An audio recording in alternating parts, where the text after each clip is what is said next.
Salutations, everybody. It is Matty here today, and welcome to episode 293 of the H.A.M Radio Podcast. And it's me, Karak, with ACG. And I'm Dustin with Last Stand Media and Handsome Phantom. Welcome, gentlemen. Welcome. All right. We got ourselves a slow week this time around. Not a lot happened. I mean, we can't get too greedy. Last week, we had everything from rumors to state of play to new Pokemon stuff. BioWare news. It was a really fun week last week. So this time around, we got Elden Ring leaks. That's pretty exciting. Dustin, I'm very curious to see our Souls Master dive into that one.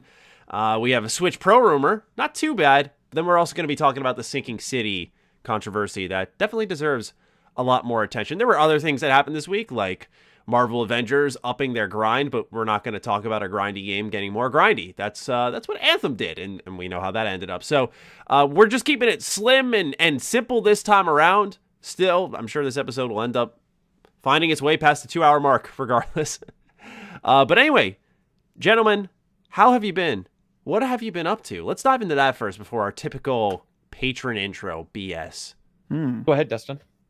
What am I up to? Is this separate from what we've been playing? Because I've got a take. Yeah, that's go hot.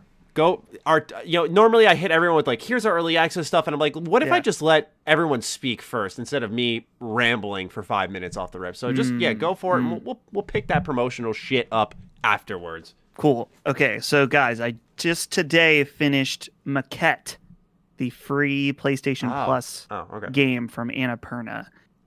And I gotta say, overall, if I'm putting on my critic hat here, which I don't do very much anymore, I'm saying skip. Oh, not so great. Which is weird because I'm pretty sure I'm in the minority on this because I saw like a bunch of like really good reviews for it. Have you guys seen anything about this? Oh no, wait, never mind. I'm not in the minority. It has a 71 on Open Critic. Someone gave it a really high score at some point, but. Anyway, this is a first-person puzzle game. It kind of is similar to the game Superliminal, if you guys remember that from last year, I believe.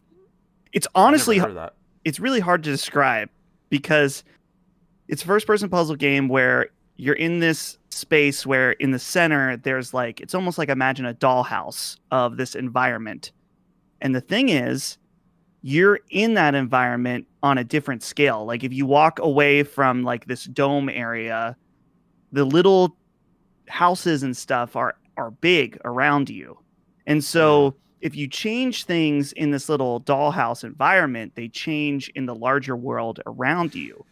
So it's a neat idea, but it's unfortunately met with a lot of lackluster other elements, such as a pretty bland love story that's interweaved throughout, and surprisingly not so great. I was trying to think of whether it's a bad script or if it's bad voice acting, but someone surprised me because it's actually is it Bryce Dallas Howard, who was in Jurassic World and some other big films. She is the one of the two voice actors, so it's her and another guy. They're the only two voices in the game, and it's not great.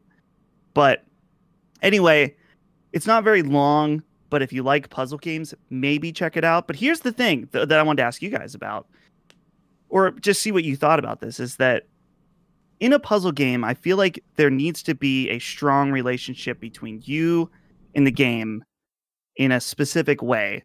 And I'll explain by this example. I broke this game 4 different times to where I had to reload the game because I made it so I was not able to solve the puzzle anymore.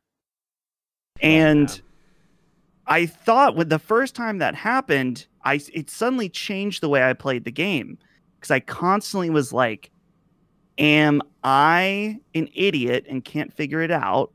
Or did I break the game again? And that was constantly in my brain the entire time from then on out. It's like the game, the trust was broken. Right? Like, sure, there's probably a million ways that you can break Portal, or you could maybe break The Witness or some other puzzle game, but it never happened to me. I've never heard of any examples, but I'm sure it's possible. But I was seeing a bunch of people in the Last Stand Discord also talking about breaking this game. So interesting. It was just an interesting concept that entered my mind that I was like, this game lost my trust, and therefore it changed the way I played for the rest of the playthrough. Yeah, and that's the tricky thing about puzzles in games, right? Is that careful back and forth, that line you've got to walk between, oh, am I an idiot, or is the game fucking up? Because there have been times the game did not fuck up, and I thought it was absolutely broken, and I just missed a key point of the puzzle. And then you have that humbling moment where you go, oh, it's me. I was the problem. So it's interesting that, you've actually played a puzzle game that's breaking consistently. Right.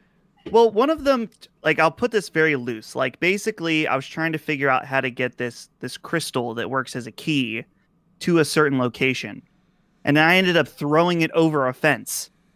And once that happens, I need that crystal in order to solve the puzzle. That was not the intended way to do that. That's not a way to do it. But I couldn't get to the crystal to solve the puzzle anymore. So I had to reload. Now, luckily, the game autosaves pretty regularly, and so I never lost progress in any way that really pissed me off. But still, it was interesting experience. It's almost like the autosave bails out. Questionable design. Well, and here's another interesting thing: is that at the end of the game, the last puzzle, it says, if something along the lines like, if you get stuck or if you're unable to complete the puzzle, hold triangle to reset to the dome. The dome is the initial area that I was telling you guys about. I was like, I feel like there's a problem if you need to, like, this late in the game, if you need to introduce a reset button. I don't know. It's kind of odd. But anyway, I wanted to play through all of it just because I actually thought about something that Karak has championed. It's like, not every game needs to be an 8 out of 10, a 9 out of 10, whatever. Sometimes you got to play the games that maybe you don't think are as good because it gives you a better perspective on the great games. I agree. Yeah. That's I mean, I've sadly been doing that lately between Sonic Unleashed and Dragon Age 2. I've been really bathing in mediocrity. What is going on with Sonic Unleashed right now? Because you've been playing it, and then one of the members of the Last Stand Discord, Matt Borges, he actually wrote into Defining Duke about it. Yes, I was like, what the fuck's going on with Sonic Unleashed? Yeah. In 2021, the year of our Lord has been cursed now with Sonic Unleashed. What I notice is happening, because I have a friend who's a diehard Sonic fan, and he's actually written on this show about Sonic. Is he a friend? Yes, kind of. Oh, okay. Kind of. The reason I say kind of is because, like, I like to keep him at arm's distance for his opinions. But he's as a huge we do with Sonic fan, fans. Exactly, right? That's the thing. When you say I'm a huge Sonic fan, I question your taste immediately, because there's really only one good Sonic game. That's Sonic Generations. But what's happened is the community apparently is really touting Unleashed as, like, the definitive Sonic game. And the reason for that is because the Series X and back compat actually lets it run at a relatively stable frame rate. Oh, yeah. And so you're able to see the game for what it really is. And it's a very fast game. It's kind of got an interesting blend of beat-em-up combat, and you can see there's some ambition there because you're going all around the globe. You can interact with NPCs. There aren't these million-hour-long load times. And on top of that, you have the classical Sonic levels with the boost system, but they aren't just running straight. You have to pay attention and try. But Sonic just controls like ass. I don't know. When I played and beat that game, I thought to myself, Sonic fans have just no standards. That is just the reality. And the reason I say that is because I go back to that final boss and tell me that's good. Go back to some of Eggman Land and tell me... that's the thing. A lot of people hate Eggman Land. Eggman Land was actually probably one of the better levels because it actually had variety. The rest of them just got really repetitive and frustrating, especially the Sonic Boost levels. But I could go on and on about that game. Point being is, yeah, there's been like a real resurgence in Sonic, and I'm wondering with Xbox's FPS boost and just their back-to-back boosts, I get this really weird inkling that Sonic 06 is going to be a game that Sega says, let's see if we can get this thing to what it was supposed to be. Dude. I would love that. I would Sonic love 06 at 120 FPS. Dude, tell me no one would be like, everyone would be on that, like, trying to figure out what's going on with that. That'd be one of the most fascinating backwards compatible updates. I would love to see them do it. I would not be surprised if they did it either. That just seems like the type of game that was made back then that you go, this could really use something like a back compat boost. But yeah, point being is I've been playing a lot of average stuff. The main game I've been playing this week is Smash Ultimate, actually. Oh. Myra, I think that's her name. Myra? That's the Xenoblade characters. They came out. or Mira and Pyra, I think is what it is. And I'm not a Xenoblade fan, but I hadn't got any of the previous DLC like Sephiroth or Min Min, Minecraft Steve. So a couple buddies and myself hopped on last night and we played that. Man, what a fucking good game. It's the type of game you go back and you forget. It's just constantly refreshing if you take those types of breaks in between. And just, it's amazing the roster. Being Sephiroth, who's literally skewering enemies on the stage and fighting Minecraft Steve, it's just amazing to look at. And the stage in the background is Garrick Mach from Three Houses. And you're like, wow. This is like a historic video game in so many ways. So I've been playing a little bit of that now, getting back into that Smash grind again. But the main game I wanted to talk about this week was Dragon Age 2. Dragon Age 2. So did a 2020 review for Inquisition. Did a 2021 review for Origins, and I realized I left this one out. And it's time to revise that opinion as well. See if I love it as much as I once did. Just kidding, I don't. But point being is, I wanted to see how it had aged. And I gotta say, it's clearly the weakest Dragon Age title, but it's really not as bad as I remembered. A lot of that is helped by the fact that there are some things Inquisition leads into that Dragon Age 2 started and clearly are going to be used heavily in Dragon Age 4. Such as Red Lyrium and certain companions and Tevinter mages. And so there's a lot of stuff going on in 2 that is explored pretty heavily that then only in the DLC gets explored more, I felt, and a couple of points in the story in Inquisition. And so it also plugged in some gaps that I had after playing Inquisition again. I think it would have benefited me to go to Inquisition, but I probably would have lost my fucking mind. But going back to this, it's benefited from the Series X. That's where I'm playing it. The quick load times have helped because you're able to go all over Kirkwall in a half a second. So those previous load screens as you went to new dungeons or someone's house to visit them for a cutscene, typically those would take for a while. But now it's in a heartbeat, which is really nice. So it kind of keeps the flow going. Combat's significantly weaker in this entry, really mindless and not balanced well. The lack of companion customization outside of completing their quests is really disappointing. The lack of like a hub area that gathers all your companions and you got to go to all of their houses when you want to do quests with them or communicate with them has not aged well. But yeah, I've just been playing that through. I'm almost done with it. I've been enjoying it in a weird way though. And I think it's just because we are in that time right now where, for me at least, outside of Monster Hunter Rise, I'm really not looking at anything in particular and going, I gotta play this. Nier Replicant is probably the next one on my list, right, Dustin? Let's go. Oh, hell yeah, dude. Yeah. Let's go. So like, honestly, that's the only one that's on my list where I'm thinking that's a must play for me. And I'm gonna play the shit out of it. I'm gonna review it, because I have a adoration for Nier. But I'm just trying to make the most of that and do some retrospective content that previously I was chipping into towards the end of last year, but I thought, okay, we got new releases coming out. Maybe that's going to slow down. But now that things have slowed down, I'm just enjoying going back to these old RPGs and taking a more, what's the word I'm looking for? Mature approach to my critique. When I played a lot of these games, I was 17, 16. I'm like, this sucks. Why? It sucks. And you're unable to explain your reasoning. So it's definitely been good to go back, but yeah, that's personally what I have been playing for this week. Karak, you're the last one. Have you even been playing Loop Hero?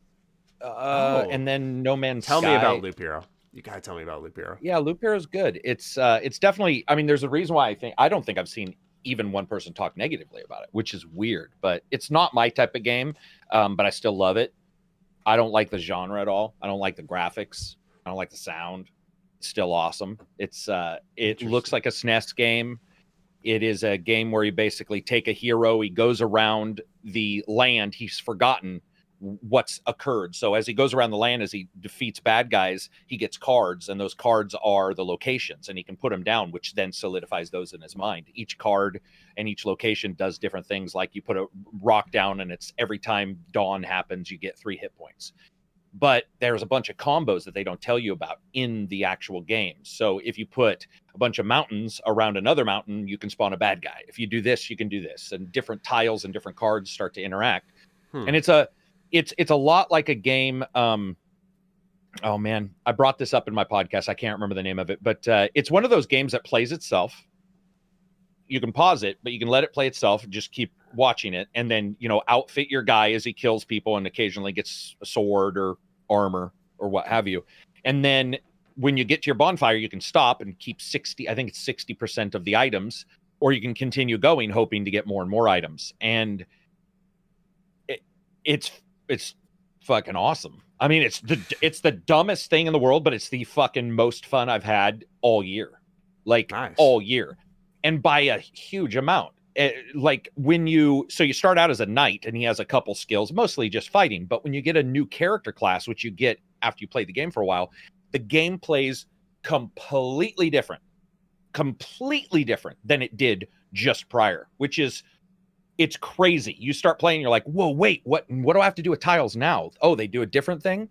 And like I said, tiles interact. So like you'll put a mountain down, and I remember a mountain here on this corner of the road, but then that affects another tile somewhere else. And it becomes this insane strategy game that it just doesn't look, it's not my thing. And when they asked me to cover it, I was like, I'm sorry, it's not my thing. It doesn't look like I would even like it, and it's not my genre. And they were like, well, if you play it and like it, tell us, and maybe you can pop something off. And within like an hour, I was just like, what? I can't. And it's actually opened up my eyes to some other titles I probably wouldn't have jumped into this year. I mean, this year, obviously, indie year. So there'll be some stuff that I think we'll all play that maybe wouldn't get a chance to play. But this has been an awesome surprise to have already in February, March, because it was out 2 weeks ago, I think, was when they gave codes. And I've been playing pretty religiously. So it's nice. It doesn't require a lot either. I kind of want to take a look at that. It's well worth the cost. About it. And then No like Man's Sky. $12. Yeah, it's like $12. I think this was one. The rollout for this game has been weird behind the scenes, because one of our guys at Handsome Phantom reviewed this, Dave, and we actually had a review January 11th for the game. So they must have. I remember talking to Ben that there was a weird thing where they gave us an embargo and a time to review the game, and then there was no release date, and it just kind of maybe they weird. had something to work on or something. Yeah. It's. I mean, it's got the reviews popped today, super high. It's so weird because it looks like a SNES game. You just run in one circle. Progress Quest, that's the old game. About a decade ago, there was a game called Progress Quest that came out where it basically ran itself for you, and you just equipped your guy. That's almost what you do here. And it's been sort of fun to meta game it. So one time last night, I was like, I'm just going to let it run for 30 minutes without touching it and see, other than outfitting him with cool weapons, I'm going to see how long he can go. That's not even a part of the game. They don't even tell you to do that. That was just me going, this would be fun. I just don't have the time for that usually. And I don't get sucked into that usually. But something about this game. Sounds like a great Switch game. I mean, it's on Android too.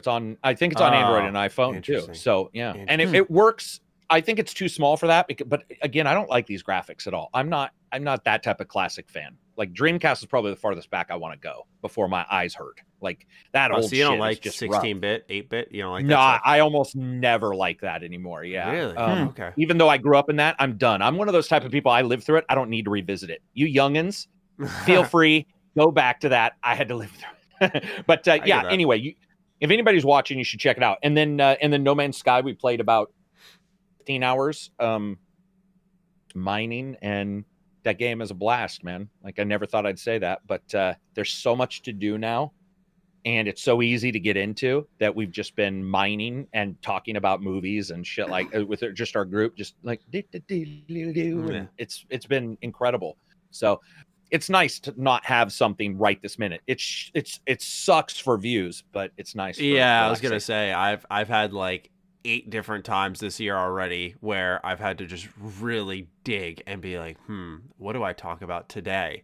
As a daily content creator, it's a little more difficult in that regard. So I feel your pain, because there's no releases. So there's some companies are keeping news close to their chest until they know they can go. And obviously with RPGs, it can become even more scarce. So I feel you entirely on that. But anyway, for those of you who are with us today, thank you for joining us. We appreciate you. For those who don't know, this is a weekly gaming show. I'm sure you really put that one together already. We just take the biggest news of each week. We like to kick back, chat every single Friday. We record this, and that goes up for early access over on patreon.com/MrMattyPlays, where we have 370 of you. Thank you so much. We're close to 400, and I appreciate the support and helping us build this show even bigger. I mean, last week, man, we hit almost 20,000 listeners on this show. So we are doing quite well. And we thank you all for that. It kind of came out of nowhere when you really look at it, because we were just doing the same thing. Then we added Dustin. So Dustin, you have a lot of fans here. I don't know if you knew that. Whoa. Well, Yeah. you know what was surprising?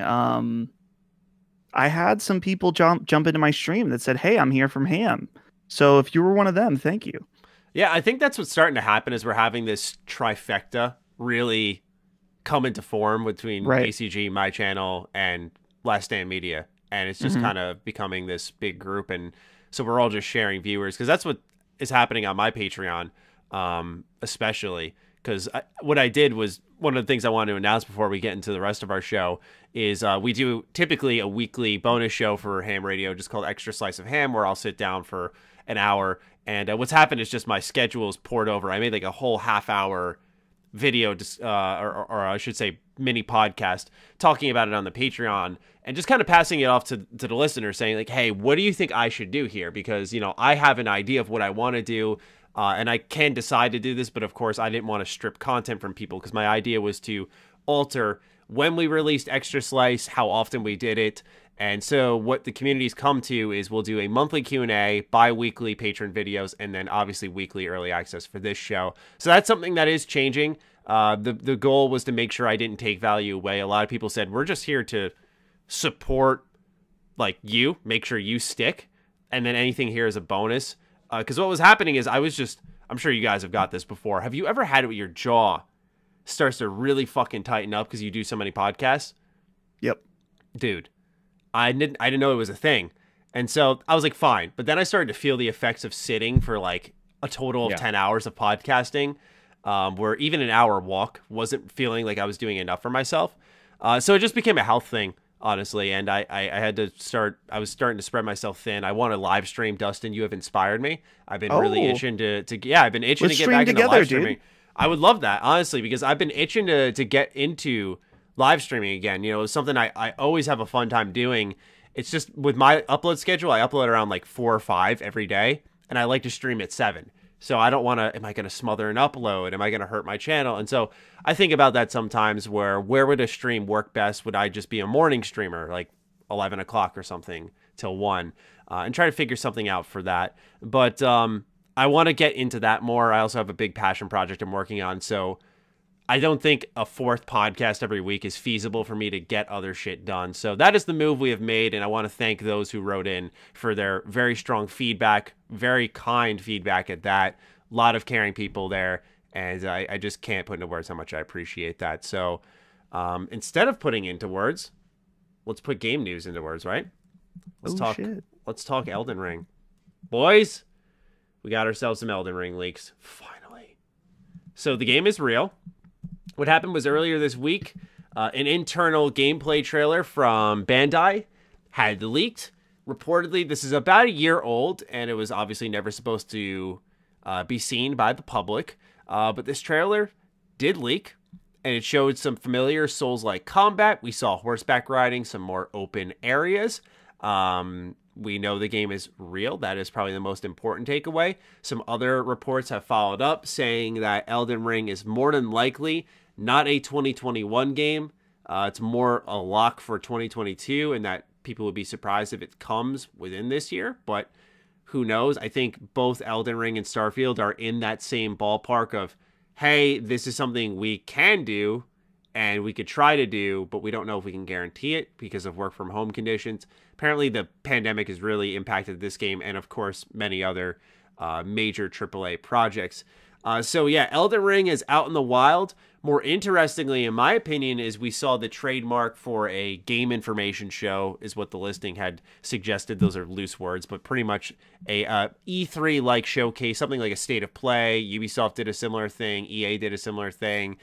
So it looks like Bandai wants to do their own thing, and the trademark was called Bandai Namco Next. And this is likely going to be the place where we see Tales of Arise get a re-reveal. We're going to see Digimon Survive, maybe a little Dragon Ball game, Scarlet Nexus. Bandai has a lot of cool stuff in their wheelhouse right now. And so with Elden Ring there is kind of the capper. I think of it like an E3 2015 for Bethesda, where they had Dishonored 2, and then they had a bunch of other games, Elder Scrolls Online expansions, and then they were like, we also have Fallout 4. So I feel like Bandai's actually set for something pretty exciting. And so that's a show, I think, if you're into Elden Ring, of course, but also just JRPGs, definitely worth keeping an eye on. But Dustin, you have week in, week out, sat here, told us what Souls game you're streaming, Sekiro Platinums. You have had your hands all over Miyazaki's work. So what did you make of what you saw when it came to Elden Ring? I got a surprise for you, Maddie. Oh, man. I did not watch the leak. Whoa. Dude, I was leaning on you there. Why not? I know, but wait, I have thoughts, though. Because, okay. It popped up. I was like, barely awake, checking, looking at my phone, and I started to see the leak. And first of all, I would have watched it, but the quality is so insanely bad. Which the quality is so bad, it almost makes me question if it's intentional. Like, there's something about it that I'm like, what was this even recorded on? Did someone just I got my Motorola Razr from 2006. Yeah, right. At the business meeting, I'm going to quickly get a quick vid of this old trailer. Yeah, he was right in front of the monitor, too. So he had time to stabilize the image. I don't know what happened there. So I did see the little bit, I saw someone riding on a horse and stuff like that. But it's so weird to me about this game that there's people that are like, is it even real? Is this game... I won't believe it until I see it. And I'm like, dude, this is not a Final Fantasy 15 or Last Guardian situation. Sekiro just came out in 2019. What was that, 2019, right? Yeah. Yeah, I believe so. I'll double check. It came out right before I went to PAX in 2019. I remember that. Go. And so really that wasn't that long ago. Sure. And then Elden Ring was revealed at that summer, but I don't know. The weird, people that are tinfoil hat, this game's in trouble, stuff like that. There's a lot of you can very easily explain a lot of reasons why it's maybe gone dark. For example, a worldwide pandemic. Maybe that delayed. Maybe they decide they were like, we're right on the cusp here of next gen. Shit, we gotta push it to next gen, and since we're putting on next gen, now we are able to do XYZ now that we have all this horsepower, and that's going to take X amount of time in development. So yeah, there's tons of reasons why it may have been delayed at this point. There could be a whole nother argument about whether or not they should have revealed it in the first place, sure, but I don't know. Either way, it's funny too, because I've seen people that are like, why are people so excited about a game they don't know anything about? I'm like, have we looked at FromSoft's catalog yet? Right. Yeah. To me, the way I see Elden Ring, and based on the reports from not only this leak, but other leaks of people talking about the game, this feels like right now a sequel to Dark Souls as a whole, right? This is it feels like they're taking Dark Souls, the core of that, and really taking it to a whole nother level. So yes, that's very exciting. Again, we got to manage our expectations. We got to keep hype in check, but everything sounds really promising. So I agree. Yeah, I'm excited to see what this thing ends up being. And just for those who don't know, it's not even it is Dustin's interpretation, but Miyazaki has said himself, it's a natural evolution of what Dark Souls is. So I think that's completely fair to say. I think that should be where people's expectations are. The most annoying thing about the leaks were the people who go, it looks like Dark Souls. I was like, yeah, idiot. It does. Way to go. You figured it out. Because I'm happy to see that. I think Dark Souls, I have to play 3 probably at this point so I can see the true evolution of what was the final Souls like, and then go into Elden Ring with that knowledge. So my clock is ticking on that one just to learn all those systems. But from what I've experienced from 1 and 2 and a little bit of 3 is that the game was mostly grounded, and by that I mean like you were very much glued, and it wasn't as mobile as I would say maybe a Bloodborne would be. And one thing I noticed in the leaked trailer is there was a jump, and it did not look like it was not a sprint jump. It was a jump, which after Sekiro, I could not fathom them not putting a jump in. And especially if your game's going to be open world, if it's all just this horizontal, just a flat land, that wouldn't be a very good open world. So there needed to be verticality. So I am excited to see what they do. Let me tell you one thing, Matty, what I want from Elden Ring above all else. And Miyazaki has shown us that this is how he designs games for the most part, is that Dark Souls is all about that sense of accomplishment, not pride and accomplishment like EA, like the good kind of accomplishment.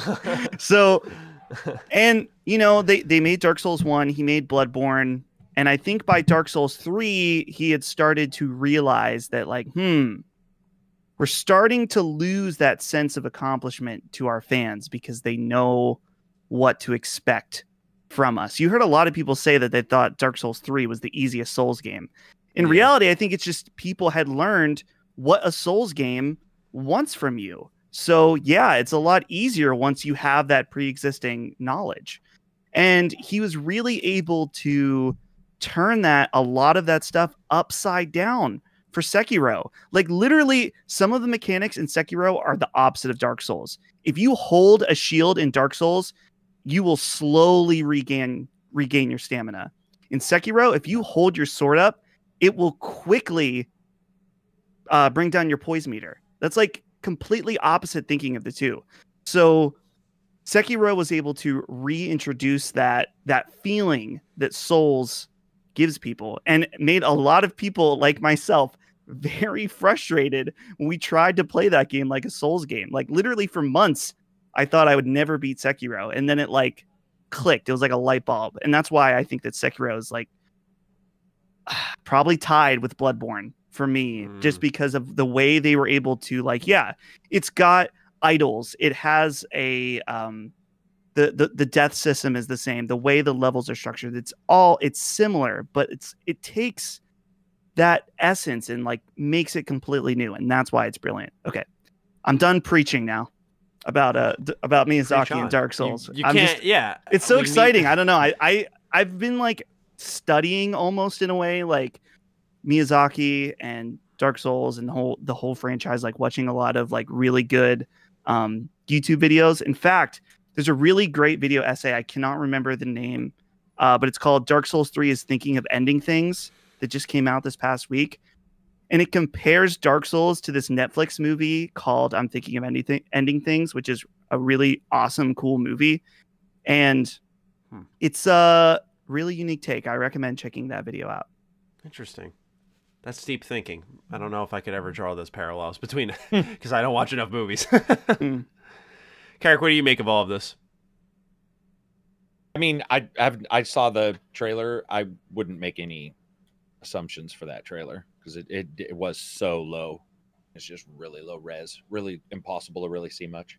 And I'm all for a Dark Souls, even spiritual sequel. I liked Dark Souls 3, so I would say that it maybe it was the easiest. I don't know if it was. I know that the people I told it was nice and slick, still had horrendous difficulty because it was their first one. So I don't, so the new people I talked to played Dark Souls 3 still had problems.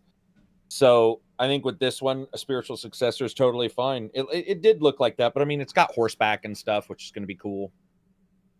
I'm not as in love with Dark Souls or whatever his name is as most people. Because I think I skew a little bit more on actually liking the games that came after Dark Souls. For example, your Surge and your Neo 2. So I'm actually a little bit more those, though I loved Sekiro. But yeah, it's exciting. I'm just not too much into leaks anymore, other than like we said with the Hogwarts thing. It's like it comes out, you look at it, you're like, okay, that looks good, bad, whatever. And then the rest of it, I just don't know until I see more. I need to see more to know exactly which way they're going.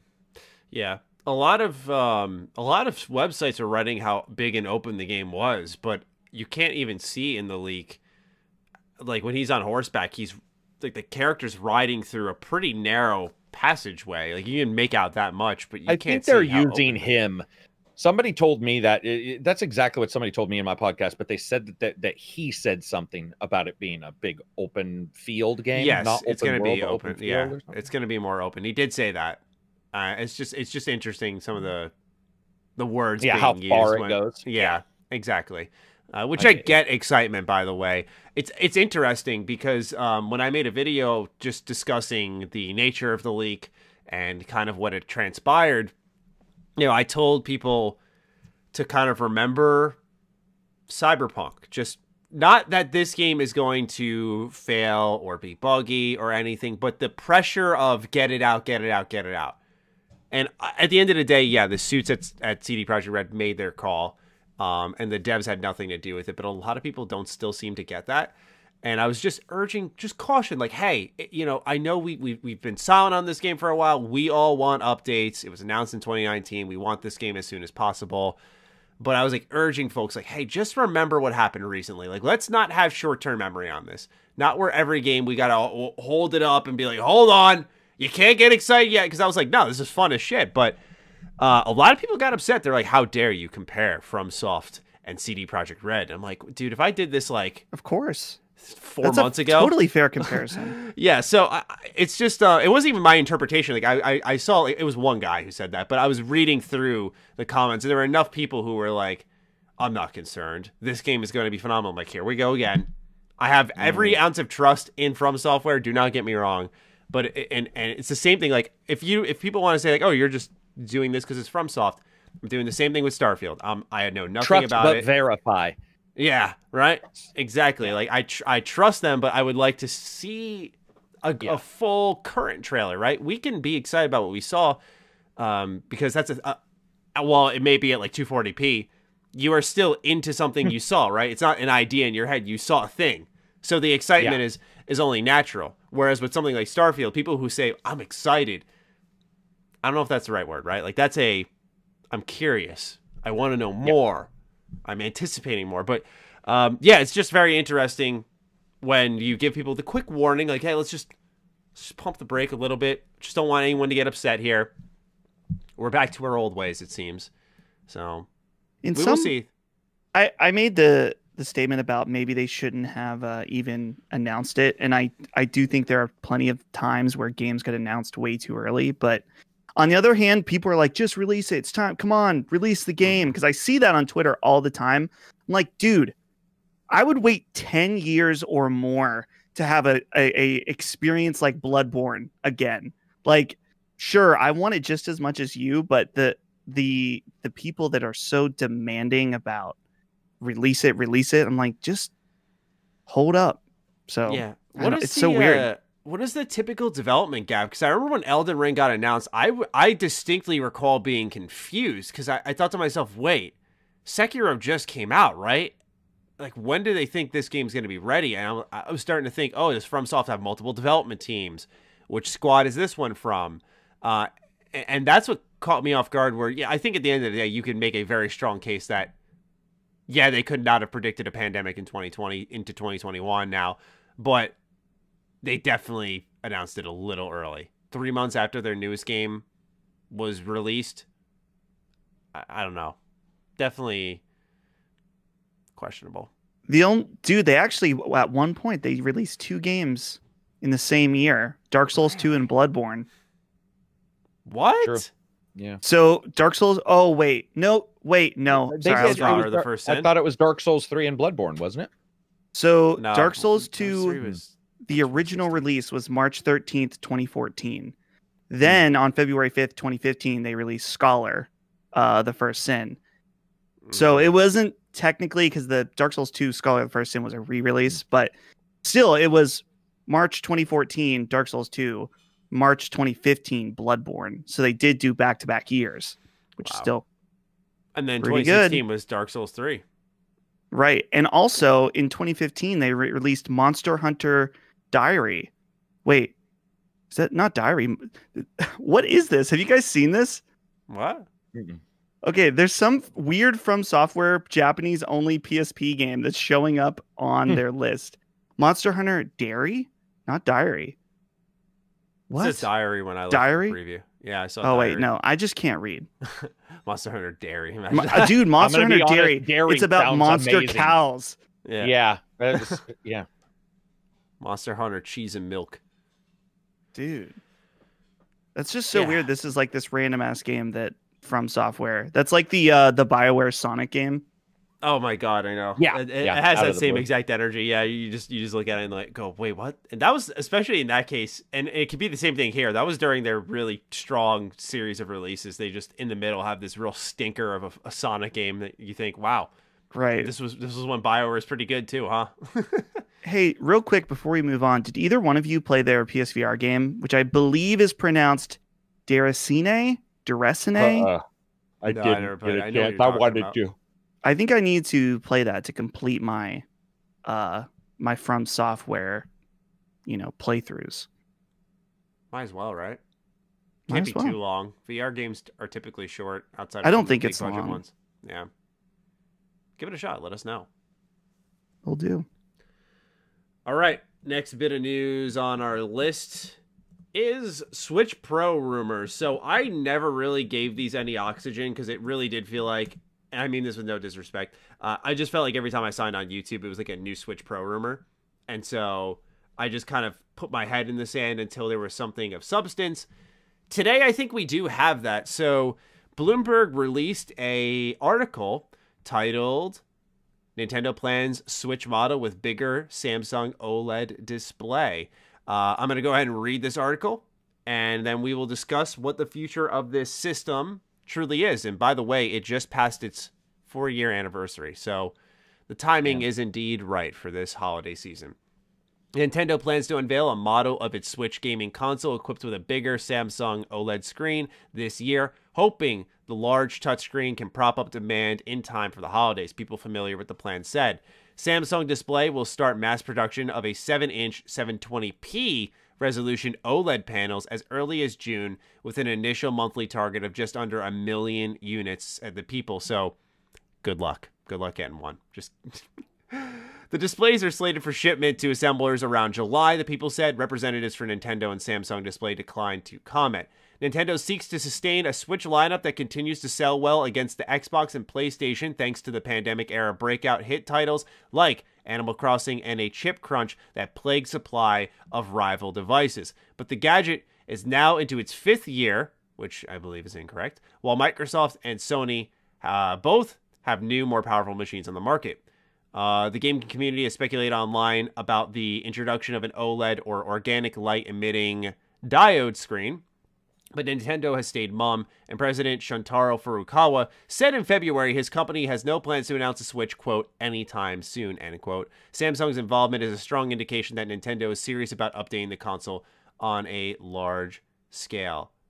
It says the release of a more premium version of Nintendo Switch console with an OLED display and support for 4K graphics for the holiday 2021 selling season could drive the company's sales above consensus for fiscal year ending March 2022 and extend the life cycle of the Switch platform for many more years. The OLED panel will consume less battery, offer higher contrast, and possibly faster response time when compared to the Switch's current liquid crystal display.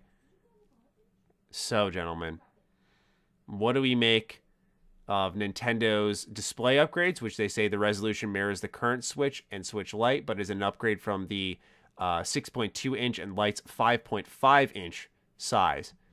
What do you make of OLED, which, by the way, PS Vita has an OLED screen, the original PS Vita. It's your So, boy. I'm interested by obligation alone.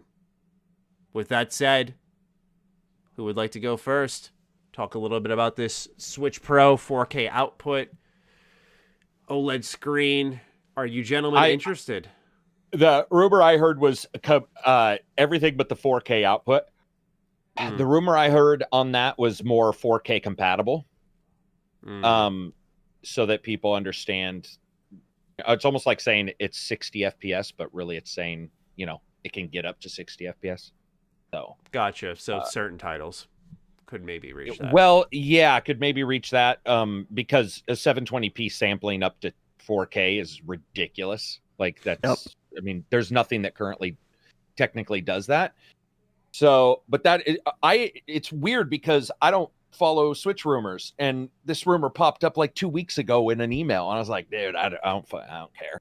Like, I don't care. I like my Switch. If it's better, it's better, and if it's super powerful, I care. But I don't care about these pseudo upgrades.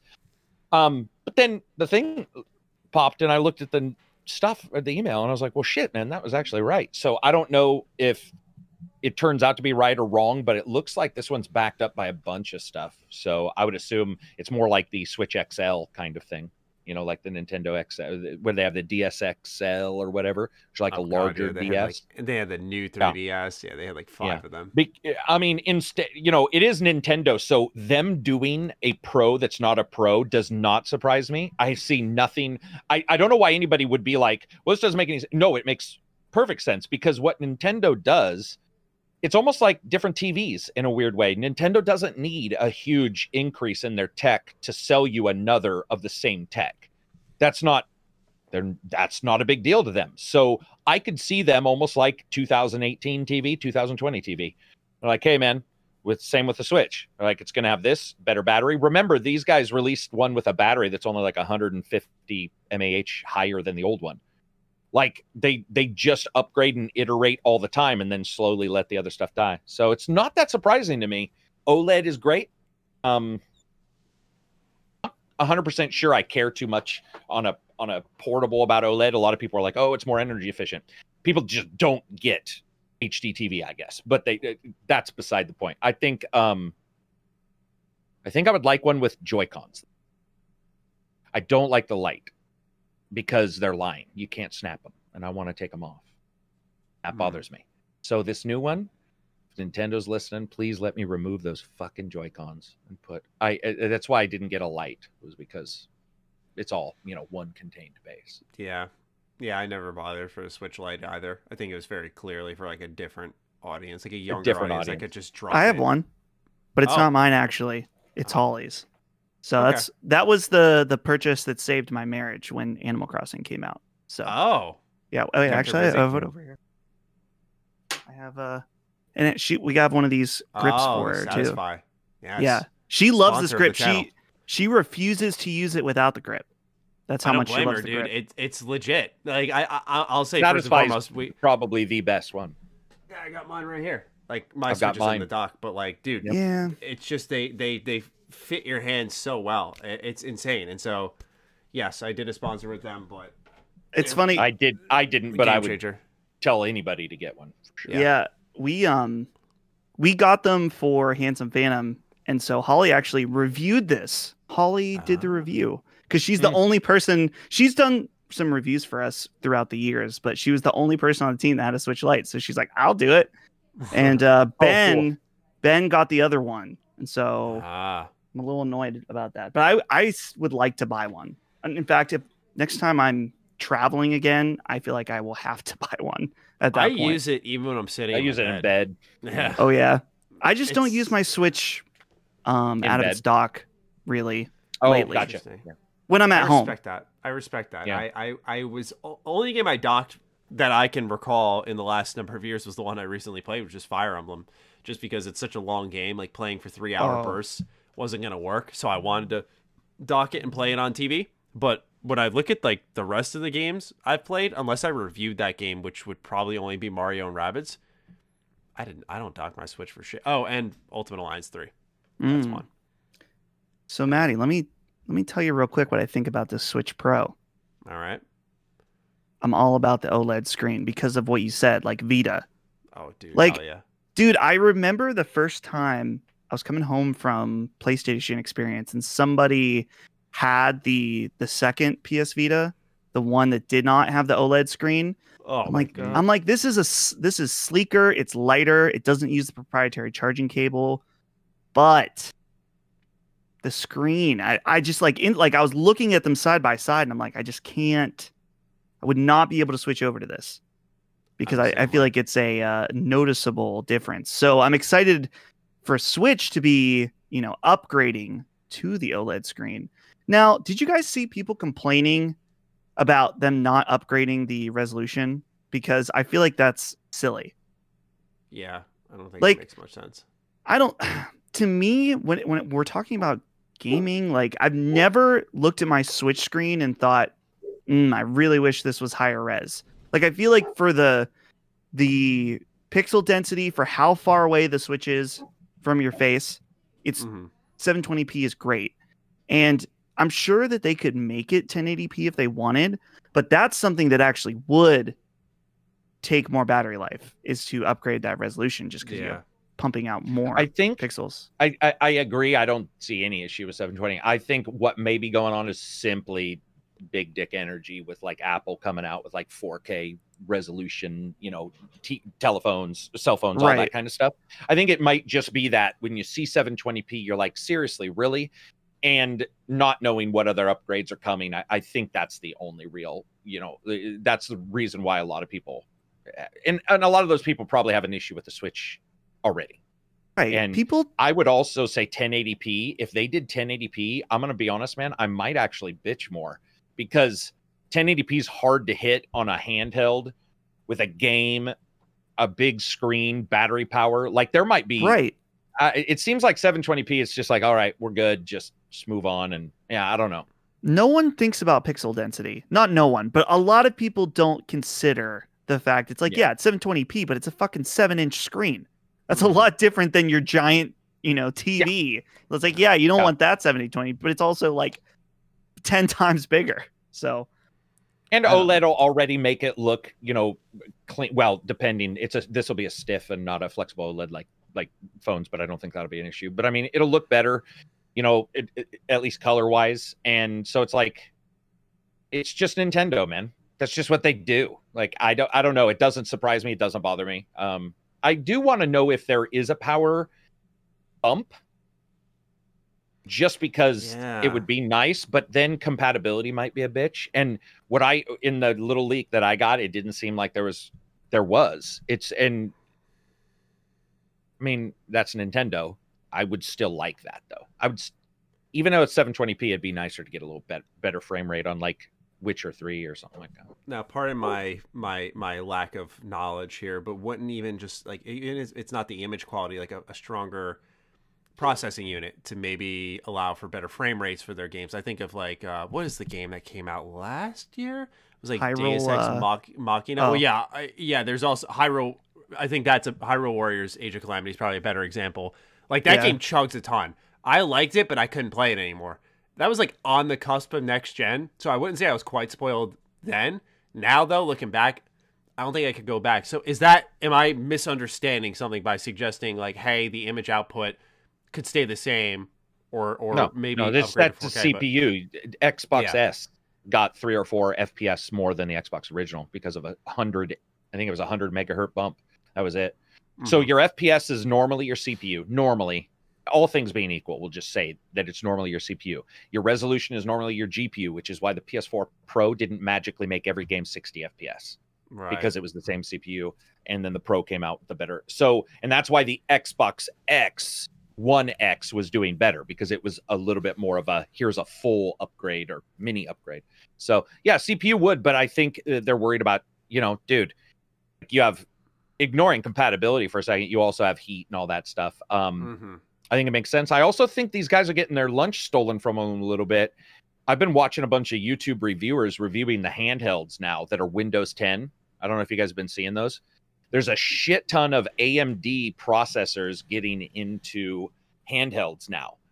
And dude, the one I just looked at, I don't know the price, but I would probably pay $100 more for it because it was a slightly bigger screen than the new Switch, and it was a nice screen. It had all of the shit you would expect, but it also like had a fan, it had cooling, it had the ability to run any programs because Windows 10 is pretty insane. So I also wonder if Nintendo is just smartly also realizing that phones and everything else are their more competitors, and they're just trying to make sure they keep it you got to keep it somewhat updated. I mean, at the very least. That's a good point about, I feel like phones probably are, because it's not like Sony's They're getting doing bigger anything. too. Yeah. Yeah, I have like I don't know about you guys, but I have like the Google 3 XL Magnum, the condom named one. And it's like, I mean, that thing's like a monster in your hand. Like it's a legit huge cell phone. So I mean, I look at that game we talked about in Defining Duke, Fantasian from Mistwalker. Like, that's a legit game coming out on the Apple Arcade. And, if I'm Nintendo, you're probably looking more at that. And then rather than what Xbox and PlayStation are doing, I think for them, all they care about is, can we port these games still? Dude, have you played that's on the the big mobile? question. Never talk about mobile games. They're like Zenphonia or something on mobile. Have you heard of those? Mm-mm. They're basically like Diablo with anime. I remember last time you and I talked about cell phones and stuff, I was like, I wanted to tell you about this. And last night in bed, I was looking at my old apps on your Android device. You can look at like everything you've ever owned. And I was scrolling and I finally found this thing. I was like, oh, fuck. There's some legit stuff coming out on Apple or on Android and Apple on mobile as a whole, like true 100% games that are, I think going to be pretty surprising this year and next. Yeah, I mean, can you blame them? Because if you can make a legit game and then just put it on another platform, like if I were making a game, I'd want to see if I could squeeze it on the mobile if it were possible. Absolutely. Yeah, dude, absolutely. I mean, that's the amount of exposure. I mean, there's a lot of shovelware there, but if, for people who don't have a Switch, but if you're not, you phone, get talked about. I will say that there's entire Reddits called premium Android games, and they're only for basically telling people about full priced good Android games. Like that's how much they're wanted. Yeah, absolutely. I think I've seen a couple lately. I know one was Pascal's Wager, which I don't know if it's like super. Yeah, good, I saw that hitting. Yeah, I don't know either. It's just kind of a Souls-like mobile title that is pretty decent looking graphically. I think as long as you're not a gacha game, you will get your look on mobile. And so, I don't blame these companies just taking a look there, because I think the stigma is slowly peeling off. If your game is mobile, there will be that, like I feel this with Genshin Impact. Knowing that game is on mobile devices kills my soul, because I'm thinking every update will now be limited due to that platform, because it looks so good on PlayStation. You're like, man, I want this to be bigger, broader, do more. And will it continue to do that if mobile's there? But if mobile's getting bigger and stronger, like you just said, then, I mean, maybe I'm just incorrect on that. Maybe my fears are not founded. Well, dude, look at this. The Snapdragon, which is the CPU on the mobile, is insanely powerful. So, like, the mobile phones are just catching up so quick. Do you guys think that a Switch Pro that is required in the sense of being able to catch up with these ports? Do you think Nintendo's fine where they are? Colin brings that up a lot in Sacred Symbols, and I don't agree. I don't think they care. The ports, for sure. Those ports, like someone who says, like, let's say as an independent person who says, I want to play Doom Eternal. And then they'll think, oh, great, I have a Switch. Let's play it on Switch. That market is very small. To me, I'm curious. Maybe I'm totally wrong. I feel like if they did a survey of people who bought Doom Eternal or the original Doom 2016 on Switch, there are people that already bought and played the game on another platform. Yeah, like it's the novelty of having it on a handheld. It's funny that you bring that up. Not to cut you off, but I got an email. GameStop's like, we're having a tax sale, and sometimes I like to see if they got anything new for consoles for like a good cut off price compared to eBay. And I was just scrolling through while Karak was talking, and I'm seeing like all these Switch games, and my brain perks up a little bit. I just saw XCOM 2 collection, and I think to myself, well, I played XCOM 2 already, but I can play it now on the go and in bed, and that's a whole different. Right. It's about the double dipping. I feel going back and buying it again. I'm streaming XCOM on my tablet from my PC almost every night right now, and I got to tell you, I don't know how good the mobile version is, but the streamed version is fucking awesome. Yeah, so it's just funny you bring that up at that time, Dustin, because I was just like looking at Switch games and thought like, oh, this would be great in bed. Like it's a whole different mindset compared to what I think we look at other games. Like, because I think a lot of people do think the ports only work if it's like a first time buy, and sometimes it's that way. I think for me, I don't know if you guys have any experiences like this, but Dragon Quest Builders 2 was one that was on PS4, was on I think Xbox, but I went with Switch because I wanted that building comfort game whenever. And actually, it worked out well. I went on a vacation. And I grinded the shit out of that game. I put like 40 hours in at night. So one last thing that I was just thinking about, you're saying about them keeping up with the Switch Pro so they can compete with the PS5 or the Series X. And it's a weird thing because I think in some way, you know, some people say Nintendo is not competing with Microsoft and Sony. They're doing their own thing. I don't think that's quite right. They are competing and they aren't at the same time. I think they're competing in a different way. They're competing for your money and your time.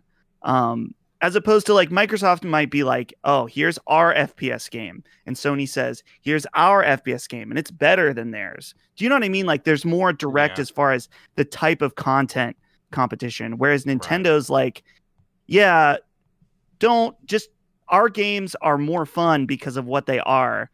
Buy ours instead. Do you know what I mean? Am I making... Sorry, I feel like I'm not doing a good job explaining. No, you are. I get what you're saying. Yeah, it's more so their directness versus Nintendo, which I think can just sidestep it and do their own thing. Well, also, kind of benefit from it all. Oh, sorry. No, that was it. No, I agree with all that. I was just going to say they are pushing streaming in Japan as well. So I think that Nintendo, at the very least, is looking at other ways to get some titles on their systems. So there is that too. I mean, they're probably looking at everything, but I don't think they're directly competing. I think you are competing if you're competing for money. Right. But yeah, they're not competing for Doom to be first on their system. It just does that. And not only that, a lot of people play these games and they're like, I get to play Mario versus Rabbids. Oh, Doom also runs okay. That is exactly what everybody I ever talked to says about the Switch. They're like, oh, Doom is also on here and it is okay. Now get that. But that's not why they're fucking going to the thing. If they were, that would make no sense. It's not even, that would be so weird. That wouldn't even be. And if there is somebody like that, and I apologize if somebody's listening and is like that, you got to be the 1%er on that, man. You got to be. No, I mean, that's not really the way people go when it comes down to it. You don't go hunting for deer in a fucking lake. Like that. It doesn't make any sense. So imagine that though. Admittedly, it would be fun. And I played a couple hunting games with some shit, bugs where the deer is in the water. So I guess it is possible. It's funny you bring that up. We actually, a couple of buddies and we haven't played it yet, but we downloaded Hunter. Yes, Call of the Wild. Woo! Yeah, one of the best games ever made. Awesome. I'm really excited about it. Dude, our Discord went off this morning on the podcast because one of the guys was like, I've never played this game. I played it last weekend. My wife was yelling, don't kill that deer. He's like, I chased that fucking deer for 4 solid hours and killed it. He's like, it was one of the greatest moments of gaming. I was like, yeah. I want to see what you guys think, man. It's what we're doing is because we saw it goes up to eight players. So 3 of us have it now through Game Pass, and I was like, let's get everyone, because a couple of friends are looking at getting an Xbox. I don't know if there's crossplay on PC or something like that, but we're just looking to get. There is actually. We're just looking to get a ton of people in, so we can all just drop in and hunt together. It's gonna be horrendous. Dude, that's gonna be fucking awesome, though. That's gonna be so. Man, I'm jealous. Yeah, you guys will have a blast. To see. So I'm looking forward to that. But unless we got anything else on the Switch Pro to toss in there. Move on to our next topic. What's the Switch or what's the real quick on the Switch? Is there anything about the drift? Is that some of the reason why maybe there's an upgrade too? Maybe there's something mechanical with the drift in there. I have a really weird and understandably stupid stance on the drift because for me, I'm admitting like self-aware stupid here, but like I just throw some isopropyl alcohol underneath my Joy-Con. And it's a thing of the past. Degrinds it out. Yeah. It literally is a thing of the past, and it doesn't happen for a while. I did it last year, and it hasn't happened where there was a period of time where everyone was getting it at once, and that was a thing Nintendo should have addressed. But now I imagine, since there is an at-home remedy, Nintendo will handle it. I don't know how much of a priority it is. If they can fix it, they should. But I wonder if it's just the style. I've always found, and I can't put it into words properly, but I look at the thumbsticks for the Switch, and I always just thought the little knob underneath and how it's almost like octagonal and kind of like rocks around. I always found that very strange. So to me, I'm not too surprised just design-wise when I looked at the Joy-Cons. I'm like, something feels weird when I try to go in circles with this thing. Like, it's very jagged, rigid. And so, for me, yeah, I feel like they should try to address it, but I don't expect them to. I really don't. So, we'll see. But anyway, time for a little bit of Sinking City instead of sinking your Joy-Con into isopropyl alcohol. So, this has been ongoing for a while. Karak, you put this on, or put me onto this rather, when I saw it on your Twitter account. And so this situation continues to develop. It's constantly moving. For those who don't know, Frogwares, who made the Sinking City game, and Karak, I believe you reviewed this, so we could talk a little bit about the game itself. They made this game called Sinking City. I believe it's set in like a Call of Cthulhu, like, or that's the word, right? That is absolutely right. Yeah. All right. And so what happened is Nacon, the publisher of this game, is in an ongoing legal conflict with the developer on what's happening with this game. So pretty much the game got pulled down, then it reappeared on Steam, but this was out without Frogware's approval. And they posted a 9-minute video. Highly recommend you go watch it, breaking down how Nacon had hacked their game, taking its code and uploaded what was a illegal version of the game to Steam. They highlighted points of the game that had been changed, things that had been removed, like they had Sherlock Holmes game promotion on the bottom left corner of the screen. That was gone. Logos that they had in the beginning of the game were gone. They didn't show anything literally in the game's story and gameplay that was different, but things were tampered with, and they were actually able to show, based off the key they had and the version of the game they had with a certain certification key versus one that was completely missing. I think it was an encryption key, actually. So it could show clearly that it was hacked. So the latest development on all of this, Vice has a solid breakdown of it, is at the time of the accusation, the Sinking City was still on Steam, but that changed this afternoon when the game was no longer available. You can search for Sinking City on Steam, but when clicking on the game, it would send you back to the main storefront. The game was removed as the result of a DMC takedown notice from Frogwares, according to Steam. Quote, "The Sinking City has been in a dispute in French courts for a while," end quote, said Valve's VP of Marketing, Doug Lombardi, in a statement to Vice Games. Quote, "An interim decision last fall appeared to give Nacon the right to distribute the game on Steam while the litigation proceeded. However, today, we received a DMC takedown notice for the version that Nacon recently shipped, so we responded to that notice," end quote. And since Valve owns and runs Steam, they responded to such a request. There was an update, however. Frogwares and Nacon had since confirmed the DMCA takedown request in statements to Vice Games. Regarding the use of our DMCA to remove the game from Steam, we believe in a very short time we were able to collect extremely strong evidence to indicate this version of the game was pirated and contains content that Nacon has absolutely no rights to, namely the Merciful Madness DLC. Yeah. A DMC notice proved to be our most effective tool to give us time to gain further potential evidence and to also start the required and lengthy additional legal processes to prevent this from happening again. Also, I imagine this is so that they don't lose a fuck ton of money on people buying the game and it going only to Nacon, because none of this, I believe, would go to Frogwares. They said, "We are aware that a final ruling on whether Frogwares are obligated to deliver a Steam version has yet to be made and could take years. As it stands, we have an appeals court ruling saying until further notice, Frogwares do not need to deliver a Steam version to Nacon. In the meantime, Nacon decided to take justice into their own hands and release a pirated build." They said, "We are also aware that the DMC claim on this Steam version may only be a temporary fix and that the game may come back in this form or another, providing partners like Valve with finalized rulings and third-party verified evidence so they can make their final decision that takes time and resources. If in the meantime they decide they have to continue selling the game, we can only respect that while continuing to speak to them and provide them with more information." I know this is a mouthful. We're almost done. Separately, Nacon said repeatedly and unsuccessfully requested that Frogwares make the game available on Steam, failing which it would apply a clause in the contract where in such a case, the game would be adapted by a third party. This was all in a quote there. Nacon can essentially confirm what Frogwares was accusing, but claims it's within contractual rights. So, a lot going on here. Pretty unprecedented. Yeah. What do you, Karak? I know you know, as someone who reviewed the game and has kind of seen it from start to now. What do you feel about this development and what's happened with Frogwares?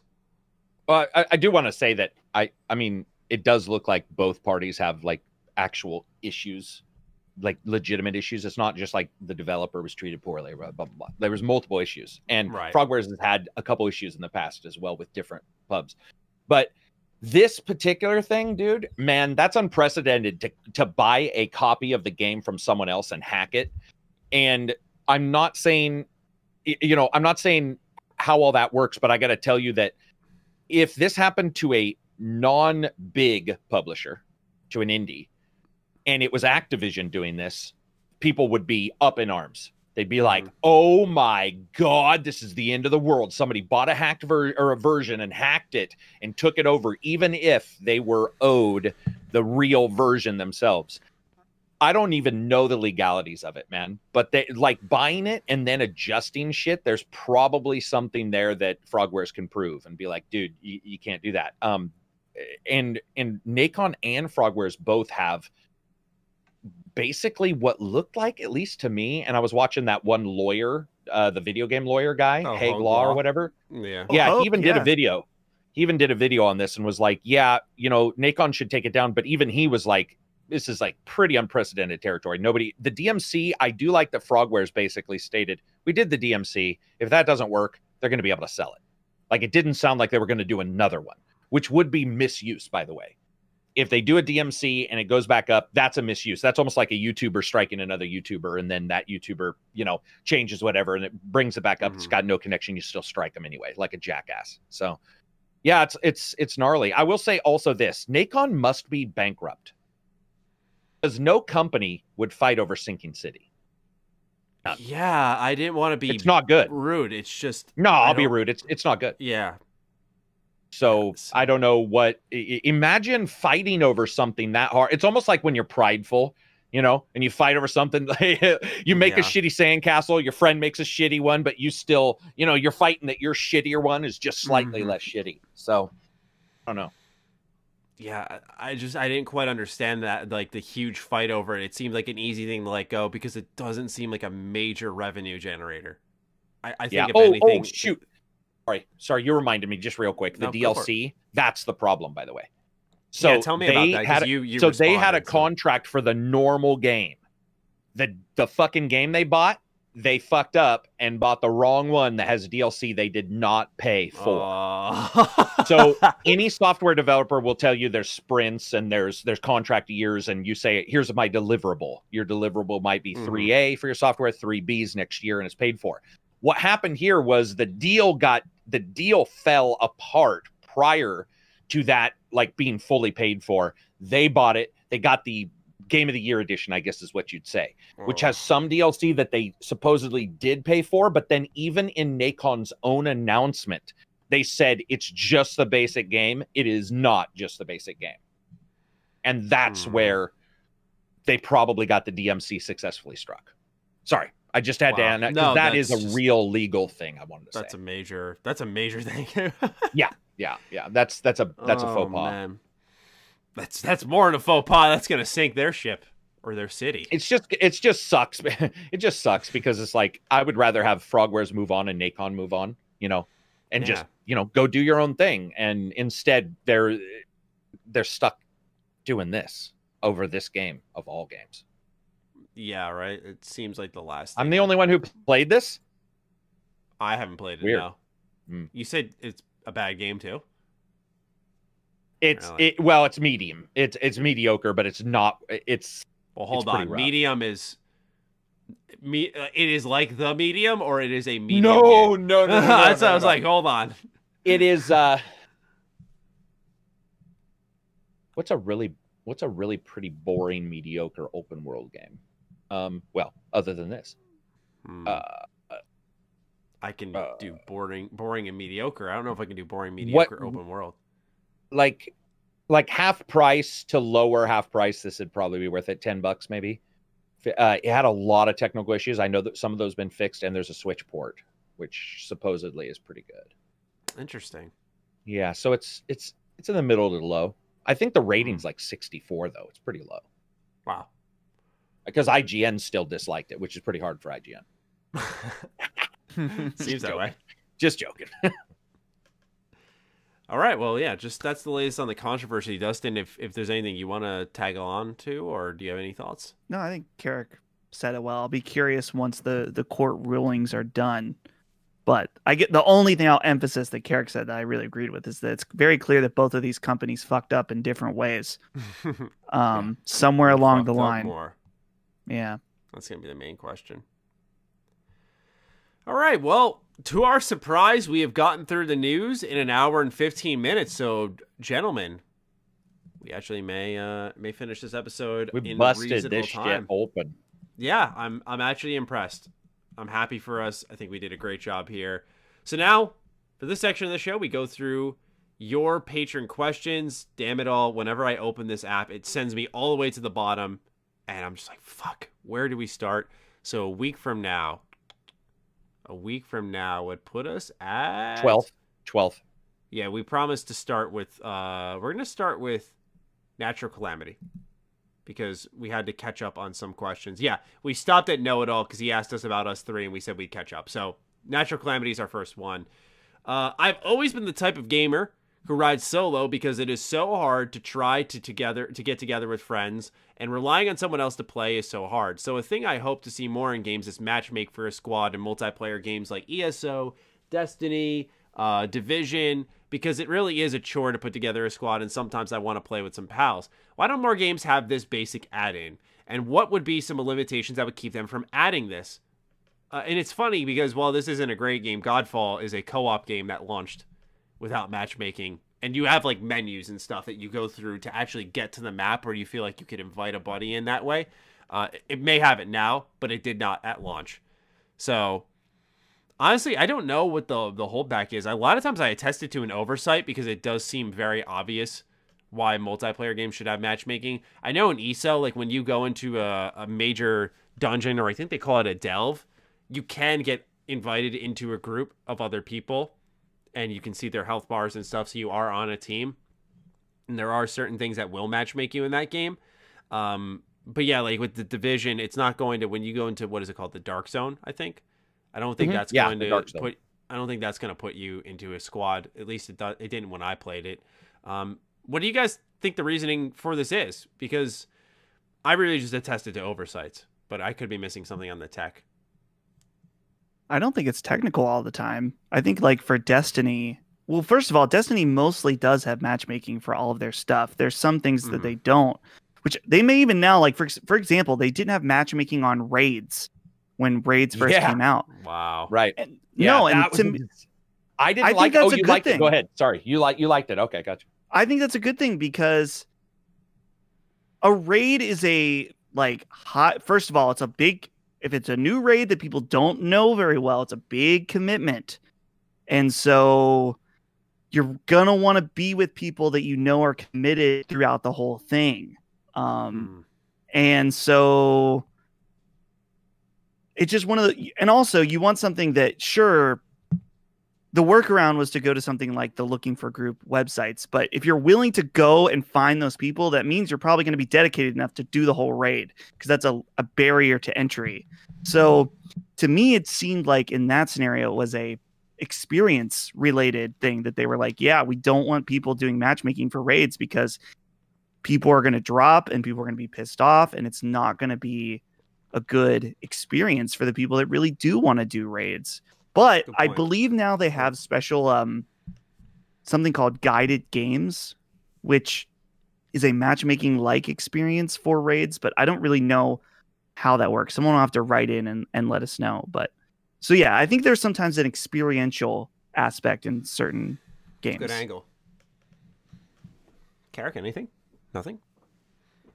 It's a hard topic to delve into. I just figured I'd check. I would say that I played Destiny, for review and stuff, and I personally believe that I haven't seen any fix for going into a raid and having people leave. It happens even in like dedicated groups. So to me, the idea that I couldn't bothered me, and the idea that when I go into a game and I can't, it bothers me.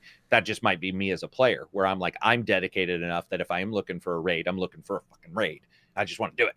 And maybe that's just me, but that did bother me not being able to do that. And it does bother me overall. I don't think it's I think it's pretty much what he said, where it is their choice and they've thought it through and they're like, this makes more sense.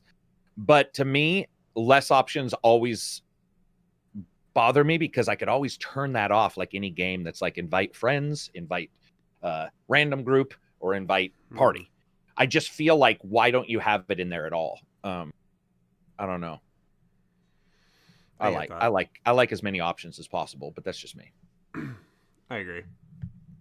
Hopefully that helped, Natural. You also have another question. While I love the Assassin's Creed series, they have almost done nothing with the Animus and seem to be milking the Assassins and Templars for what they are worth.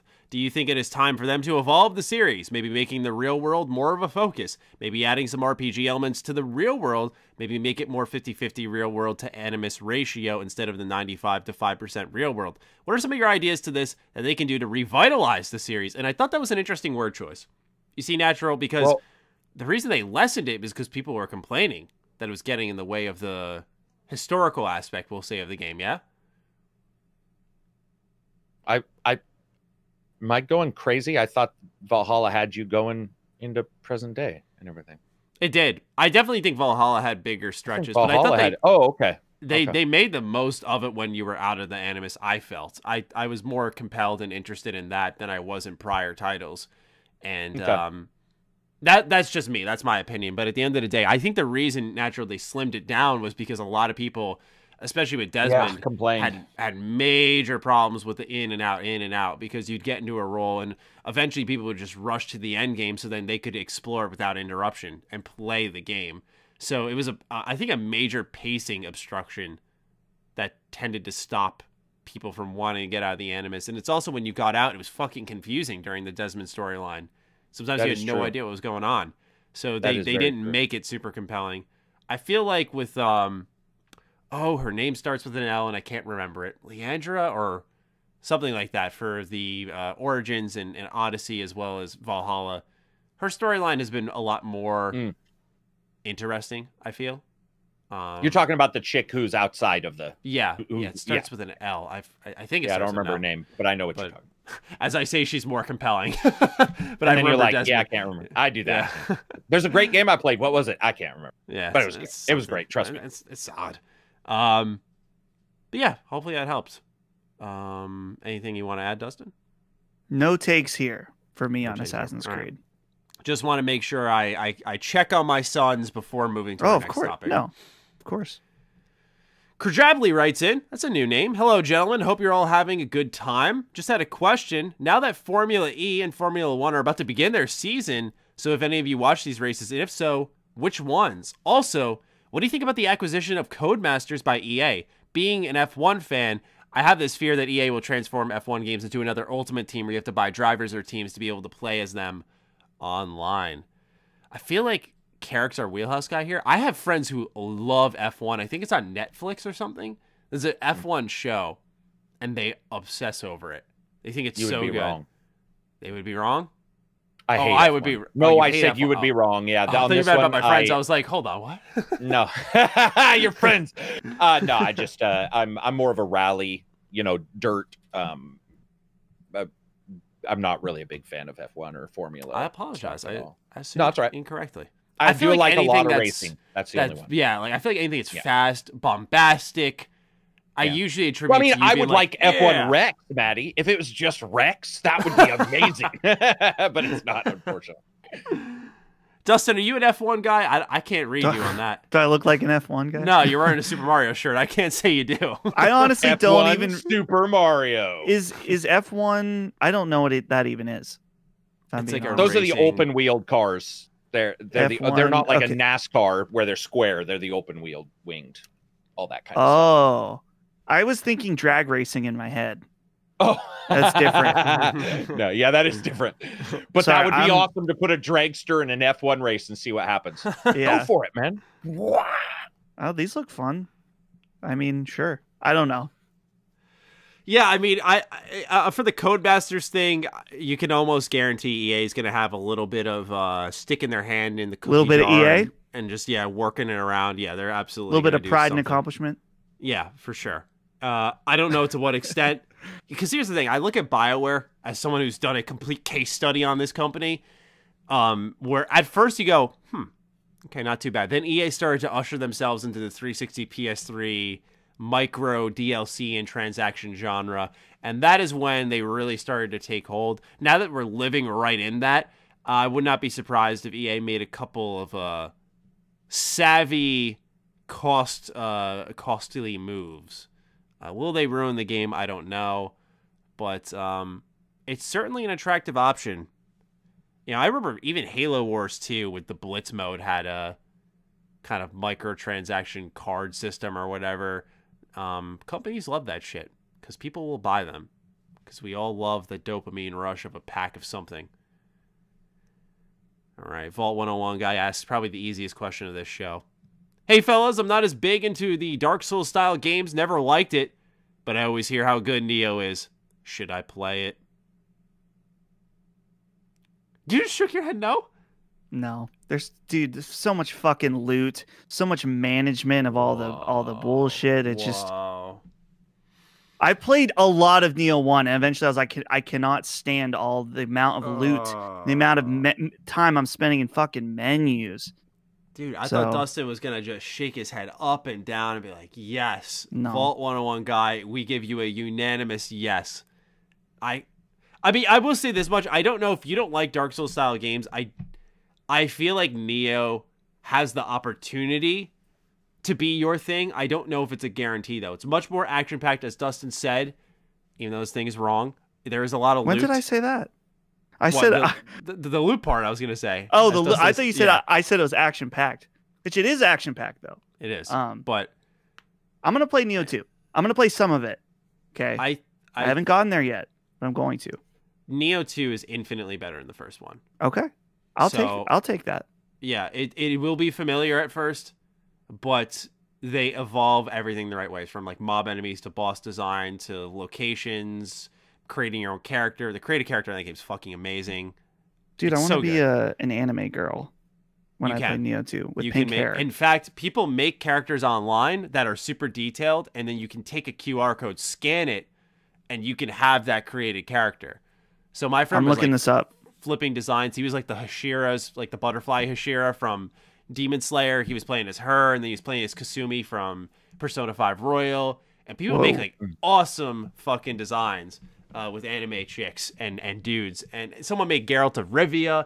So yeah, you can really, because you can change what your character looks mid-game. And yeah, it's a really fun character creator. I feel like they evolved that game in the right way compared to its first entry. Like dropping William and just letting you, do your own thing. It's awesome. Decent length, though. Keep that in mind, Dustin. It's a longer investment. I put about 80, 90 hours into it. So sounds like a lot of time spent in menus. That's if you... Actually, it depends if you want to platinum it, too. I think you can finish that. I think you can finish it in less hours than that. Still probably like a 60, 70-hour investment, but you don't like loot explosions? I'm picking your brain now. So, okay, hold on. I'm being about like 80% a troll right now and 20% serious. But okay. No, this is the legitimate. This is the legitimate thing because I know how much you guys love it. Though here's the thing I realize is that I say a lot of these things in joking on podcasts, and then people in the comments do not realize I'm joking. Fuck Dustin. I said something very controversial on Sacred Symbols. That I will not spoil since it's not on public feeds, but I was like totally joking. And some people did not pick up on that. But no, when I played Neo all those years ago, I just remember thinking like I'm like constantly, there's so much loot and I'm constantly changing out weapons. I'm constantly picking up something and like having to consider like, well, is this better than what I have? Is it not? It's like so much time. And it's probably partially me as a player because I'm like such a min-maxer that the thought of the fact that maybe I picked up a better weapon and I'm not using it really bothered me. So that's fair because if you're obsessed with min-maxing and everything you pick up must be inspected. There's no like quick inspect menu. You just mash the I think it's the circle button. Everything gets scooped up and you're like, all right, I'll look at it at the end of the mission. Well, it's very systems heavy as well because there's the whole like you can break down the gear you get. There's like enchantment. Like I remember thinking like, holy shit, this game has a lot of systems that some of them were confusing to me at the time. Again, I don't really remember all of them at this point, but my answer would be yes, he should play it. And one of the positives about Neo is that unlike a lot of the Dark Souls games, I've always felt that the Dark Souls games start out pretty heavy. Like your first guy can be pretty hard. I don't know why, but about Neo, I felt that even just button mashing, you can get past one or two guys. And what that does is allows you to defeat somebody and then have a moment of respite where your brain is like, what just happened? And you can go back on your memory and go, this is how I beat that guy. And that was a huge game changer for me in Neo 2, where it just felt, and I love Neo 1, but Neo 2, I felt they nailed that, where you can defeat a guy, you can skip past a main guy if you want, you can defeat a couple side guys without, you may not have a lot of health left, but then you can sort of go about it. Also, it's got one of the best hint systems I think I've ever seen in a Dark Souls style game, where you can just hit a button. I can't remember which one it is, but it tells you every single thing on the screen, and you can go to it, and it'll tell you how it affects other things. That's pretty rare in those games. A lot of times you're fucking hunting, and you're like, what does this do? Yeah, like the hesitation of giving you information for the sake of difficulty. Right. For the sake of difficulty is perfect. And in this one, when you find out that like all you really need to do is make sure that you have two weapons that somewhat overlap in one stat. That's all that really matters. Just one. And it doesn't even have to be amazing. It can be like a C or a B. And once you realize that, anybody can make a build. That's what I think is also awesome. Fighting Cowboy and I talked about this. His builds are builds. Mine are like Karak builds. They don't make a lot of sense, but they're fun for me. And I was pulling off combos that a lot of people watching would be like, that's not really a combo as much as because you built your character a certain way, you're able to pull off the second set of moves faster than normal. So it looks like a combo, but it's like Kurosagama and Odachi, which are really weird to mix, but to me are like, that to me is like my favorite mix. It makes no sense. Right. That's why I like it. And dude, anybody can play that game. You can get a weapon that's just a club that'll kill somebody pretty quick, but then against two faster characters, you're going to get smoked. And that will allow you to take a moment after killing everybody and sort of regurgitate up what you did and then sort of think about it and put it into your brain for later. So I think you should. Yeah. Agreed. Sorry, my dogs, I don't know if you guys can hear that. Oh, my dog no, it's fine. Absolutely on fire over here. It's fine. If you need to handle them, that's okay. MrMMD writes in, what is your favorite game to watch speedruns of? Yeah, I don't watch a lot, but me neither. IGN has a really good series. I gotta be real. It's called like Developers React to Speedruns. Dude, I watched the Outer Worlds one and just that's a good one. Just watching them go like, wait, how did he do that? Like just like the actual fascination, because they don't prepare them. They're just like, here's a speedrun of your game that you spent years working on. And, they were asking each other, like, do you ever think about, like, all the time we spent and here's someone about to finish it in, like, 24 minutes? I think that type of stuff is fascinating. So, I love watching the talent of a speedrunner, but to me, what's more interesting is watching a person who made that game and spent years of their lives watch it be broken down into, like, a 20-minute run and go, well, fuck. So, to me, that would be my favorite. I don't watch speedruns at all. I've been checking out some... surprise, Dark Souls, Sekiro, Bloodborne speedruns. On brand. But what's so interesting is that some of them are like any percent speedrun. And so there's like lots of glitches usually in that. And then there will be like all bosses. Those ones are really interesting to me because you can really see where people have figured out the min-max of like weapons and like how to get as powerful as possible in the shortest amount of time. So those ones can be pretty good. All right. Rolling on along, man. These questions have been great. NFL Dude writes in, I've been using RPC S3 emulator lately to play some old PS3 games like Resistance. Do you guys use any types of emulators or have a favorite? Thanks for the great work. I don't mess around with emulators, really. My claim to fame with emulators, I had a nice rep in study hall. I had a Droid X, and I managed to get Pokemon Blue emulated on my phone. And I played that every single study hall because I did not want to do my homework. And so I grind that out. People would surround the desk. We'd chat. We'd talk school stuff. We'd gossip and play a little Pokemon.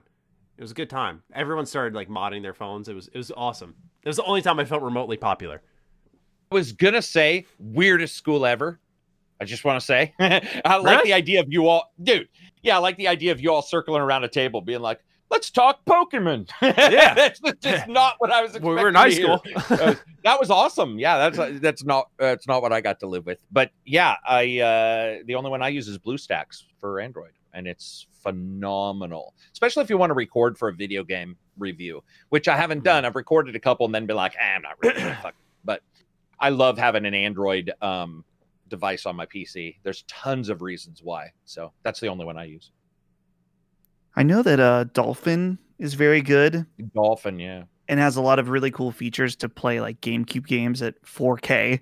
And so online looks so good. Yeah. Yeah, and there's some like really interesting Breath of the Wild 4K 60 stuff that is very tempting to check out. Obviously, it's a bit of a legal gray area, a lot of emulators and stuff, but I don't know. There's some people in the games industry that are really like they feel like emulator is a bad word, but sometimes it's like if a game's not available anywhere for purchase and it's only on a cartridge, like download it. I don't know. Like Nintendo will not let you play Mother 3 in the United States or buy it. Fucking download it and play the game if you want to do it. That's my take. There's also, for those of you who maybe want to have something physical, like for Mother 3, I thought one of the cool discoveries I made with just the Earthbound series is that people have taken these emulations or these ROMs and they've put them on like a Game Boy Advance cartridge, and so you can get them and then play them on the go with fan translations and stuff. It's insane. So right. Yeah, there's all different types of workarounds to look at. Justin Luvano 13 is our next write-in. Hey dudes, hope Maddie's day is average, Karak's day is mild, and Dustin's day is subpar. Been a few weeks since I've thrown a question on the Discord as I didn't want to take up all your time. Oh, please. However, I have two for you this week. One, I recently have been playing a ton of Vermintide 2, Borderlands 3, and Destiny 2, all because they received performance enhancements for Xbox Series X. When I initially tried to play them, I disliked them, but now I love them. Have you guys ever really disliked a game and then you come to love it once it receives a performance boost? So we'll start off with that question. We'll get into his second one. Has there been anything that's gotten a boost you ended up liking a little bit more thanks to, I mean, obviously this is a recent thing that's occurred through next gen or maybe an update on the PS4 and Xbox One from a very old title. Have you seen anything quite like that? Because I'm struggling to think, because I think general back compat would be my answer. Like, I could throw a Dragon Age 2 in here. I love the game a lot more because I'm able to just go point A, point B, point A, point B in a heartbeat, like I mentioned at the beginning of the show. So it's tough for me to narrow down I a don't game. really have an example. I would say that he was right on the money with Destiny 2, because once you play that game at 60, you're like, wow, how did I ever play this game? A shooter. Honestly, any shooter at 30 FPS. I don't know how anyone does it anymore. It should be illegal. Yeah. No more shooters at 30 FPS. Yeah, when they do that Resistance collection, hopefully one day, that better be at maybe 60. I'll be pissed if it's not. I hope they do that. Really? Like, how's that not a thing? Same thing with Infamous collection. I don't know. Number 2, in light of the GameStop stock market fiasco, I have been perplexed. Everyone seems to cheer on the stock market gamers for pulling a fast one on the hedge fund bros, yet they hate console scalpers. I understand that scalpers are morally in the wrong, but aren't both scalpers and GameStop investors just finding a way to rig the capitalist system in their favor? Is it hypocritical to whine about scalpers but praise GameStop investors? Or are these things unrelated and I am just dumb? P.S. A huge thank you, huge in caps, to Karak for turning me on to Hunter Call of the Wild. I've been addicted for weeks and hope to hunt with you sometime. Oh my god, dude. Let's do it. Let's do it. And yes, he is in the wrong, so I don't want to play with him. But no, I'm just joking. He's completely in the wrong, though. As somebody who's traded stocks for over 20 years, they're not connected. That's not, no. They're not the same. I also don't have an issue with scalpers like everybody else does. I'm like, hey, what I do have an issue is the companies let it happen so easy. I'm not against somebody figuring a way out to make some cash, even if unfortunately it's at the expense of somebody. But the current situation's obviously fucking unacceptable. But they're not at all connected. One's an investment in a company, and the other is an inline product kind of alteration you're doing. They're not. There's not even a connection that I can think of other than the name of the company, the device you're buying, or that you're talking about. Yeah, pretty much that. Yeah, there's really no connection here. So, and you should invest. If anybody's listening, man, fucking, this is what I said last time. Acorns, invest, do something, find some money, put it away, man, because this shit, like, it's not getting any better. And you don't have to do it yourself. A lot of people are looking at Robinhood. Find like a Roth IRA or something that you can just put like $50 a month to and have someone else do the investment for you. Yeah. Unless you want to learn. That's also, but it's a lot riskier that way. Yeah. I would recommend it too. Yeah, I've been looking into that. So we talked about that a couple of weeks ago, actually. So yeah, we talked about Robinhood, talked about Acorns. Mm-hmm. Yes, which is the one that rolls up your purchases. Yeah, definitely do something, man. Oh, Paco Luigi is up next. Greetings, gentlemen. First off, just want to give props to all of you. I've been enjoying your content. It's been helping me through some of these shitty times. P.S. Dustin, you were correct in stating the Last Stand Discord has some odd ones. Yeah. Yeah, right? Yeah. Well, they all do. We all, every Discord. Yeah. It's just Discord is like a family. There's people you really like. There's some people you maybe don't want everyone else to see. You know, they're just there for family reunion moments. You only want them Dustin, a little bit. That might be the perfect description. That might be one of the best descriptions I've heard in my life. That's amazing. Discord is like a family. Intro aside, I am loving the aesthetic of Pokemon Legends Arceus. Do you think the game will include any other design changes than open world? Not trying to regurgitate the discussion on the mainline series feeling stagnant, just feeling excited about the announcement and wanted to start a conversation. Best, Paco. So apologies, Paco, we couldn't get to your question last week when we talked more extensively about it. Maybe you already got your answer. Are there any supplemental thoughts on the design changes other than open world for Pokemon that you guys maybe would want to see? Whether it's how you engage in combat. Some people had issues that you'd have to weaken the Pokemon to capture it potentially because you saw him just throw a Pokeball and that was it.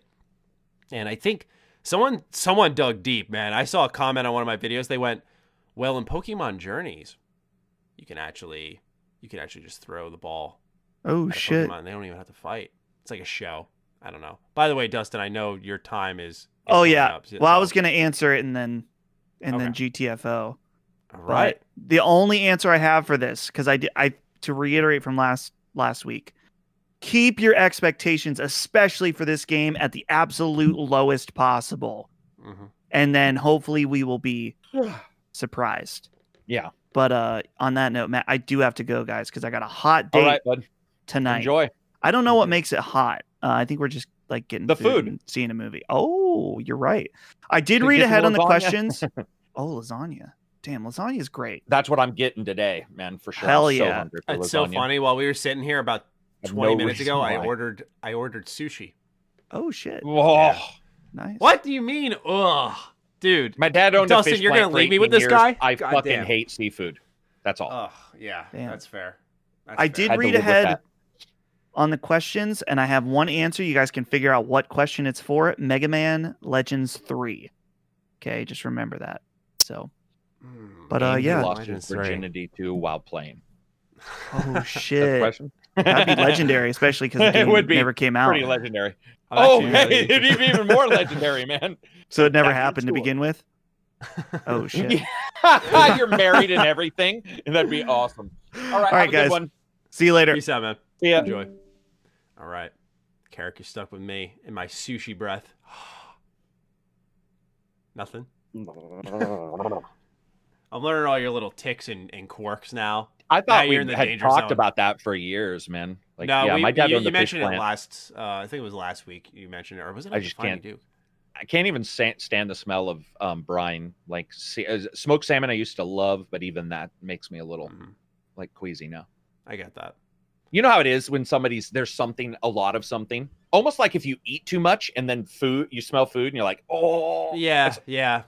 I'm pretty much at that level all the time. Speaking of food, I reached out to Andy. For those who don't know, Andy Lanique, amazing guy. I reached out to him about a knife because I was like, hey, man, I've been doing filleting. I've been having some trouble hacking through some. I was like, you're the guy for the job. And he hooked me up. He sent me a link to a really great knife. So he's awesome. Like, well, because it's amazing. His craft is phenomenal because he'll be like, do you want a lifer or like he wants something else? Right. And I'm like, there's different knives. And I was like, dude, give me a lifer. I said, I'm not some chef. I mean, I just give me something that's going to last. So he sent me one. And yeah, he's so good. I miss talking to him a lot more. So do I. Grade 851 is our next write-in. Hi, guys. Number 1, would Maddie consider doing a 2020... Dude, this is why I gotta start reviewing these things. Would Maddie consider doing a 2021 re-review of Far Cry Primal, maybe checking out the survival mode that was added after release? Just figured I would ask since he seems to always...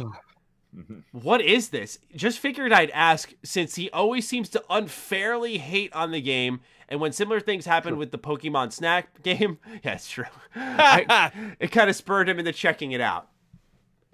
And then number 2 is, what are your guys' top 5 vegetables? Mine are broccoli, cauliflower, asparagus, bell peppers, and onions. Side note, because of health reasons, I can't eat potatoes, too many carbs, and not really sure if olives are vegetables or fruits, so I left them off my list. Have a good weekend, y'all.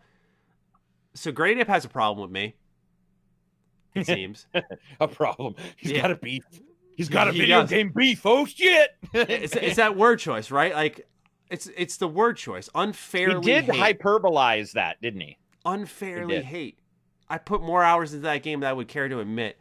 I will not do a 2021 review for this game, no. I have no... part of the reason I like to do re-reviews is I have to have an interest in going and playing the game. I do not have an interest in going back to a Ubisoft open world game I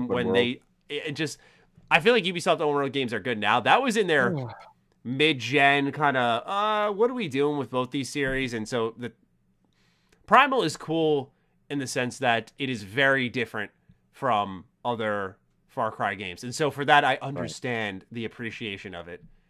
But what's the best one? You should. You think it's better in like 2, 3? Did you hear me? Oh, did you? Yeah. Oh, fuck yeah. Fuck yeah. Dude, Primal, dude, no lie, no joke. Far Cry 1's my favorite Far Cry of all time. Will never be replaced. That's for sure. But Far Cry Primal, yeah. I honestly do, because that could get into a long discussion. But there are some differences, and it's Cro-Magnon, which is just different as well. So it's, it's almost like fantasy. We talked about this. Some people like fantasy, but not sci-fi. Some people like cyberpunk, right? So for me, there's no caveman game. So when that came out, there isn't. That's totally fair. And so that's the juice for me, where somebody else might find the juice in cyberpunk, because maybe they don't feel there's a representation for cyberpunk. So. Yeah. No, that's fair. See, I got to go back and watch your review, because I just want to watch you like talk for 20 minutes with a straight face on why you like the game, and you're like, yeah. I could talk for fucking 2 hours right now. I'm playing it. I played it I played it Saturday for about 8 hours. Are you kidding me? Oh my God. Dude, See, riding a bear and fucking spearing somebody with a baseball bat, thick spear in the face. Maddie, the fact that you don't like it is far weirder than the fact that somebody likes it. I need to up my hours on Battlefield Hardline so I can just... Yeah. I can compete here. Because what's funny, though? I'm losing the connection where I can't like bring up those types of references now, because it's been so long. Oh, right. Yeah. It's been so long. I mean, Battlefield Hardline, though, I think the difference there is that one at least had, had high amounts of money spent. I think my issue was more that they didn't hit where the high amount, like Kelly, who's in it, but she looked like a monster. It was like the weirdest, mocap. So it wasn't necessarily that it was horrible in every way to me. Yeah. So those just happen to be the two that I think those are pretty much the only two that we like have just a complete weird separation on. Yeah, now that I think about it, I dig Hardline. I think Cops and Robbers is such a childlike concept, right? It's a game that you play. It is. And I just thought it was so fun. Number 2 is, what are our top 5 favorite vegetables? Green. So I'm not a huge vegetable fan, but green peppers with tapatio and salt and pepper and barbecued or cooked on an air fryer is I love those. I've loved them since I was a kid. Onions. I like Brussels sprouts, actually. They're with like something with them. And then, that's only 3.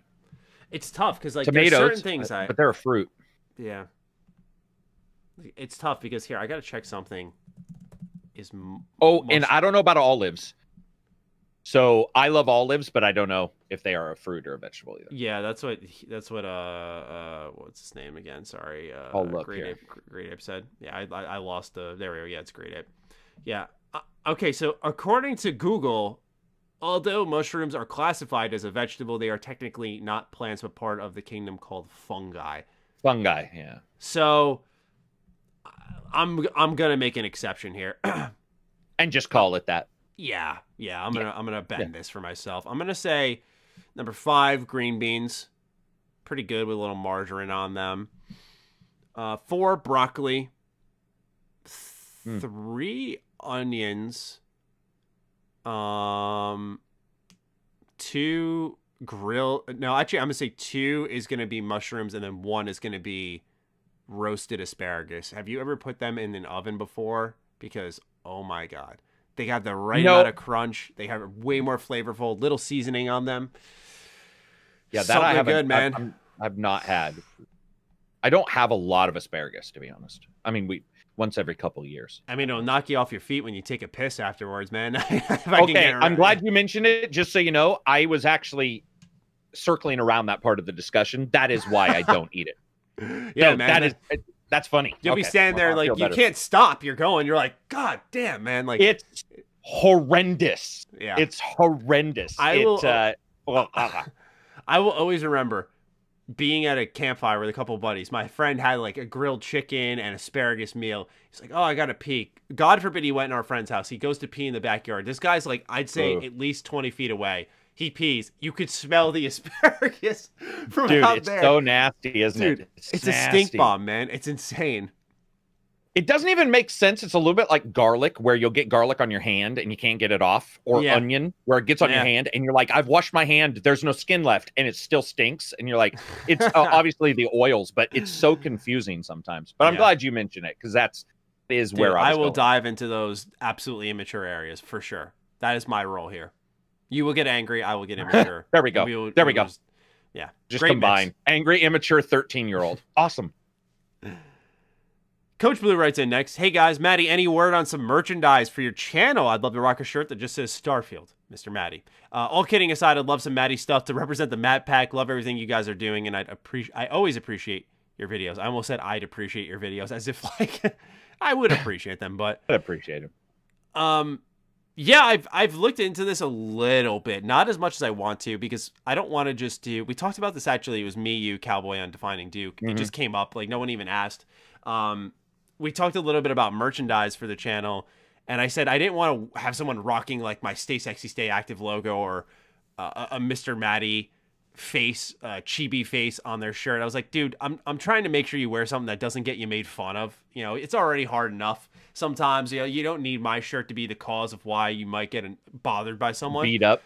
Yeah, that too. Beat up, whatever. And so what I've looked into is like a legit, I feel this is going to sound extreme, but hear me out, like a legit clothing line. And by that, I mean like more streetwear, a brand of my own, so to speak. And that's not easy. That's going to take time, and it's going to take money to invest.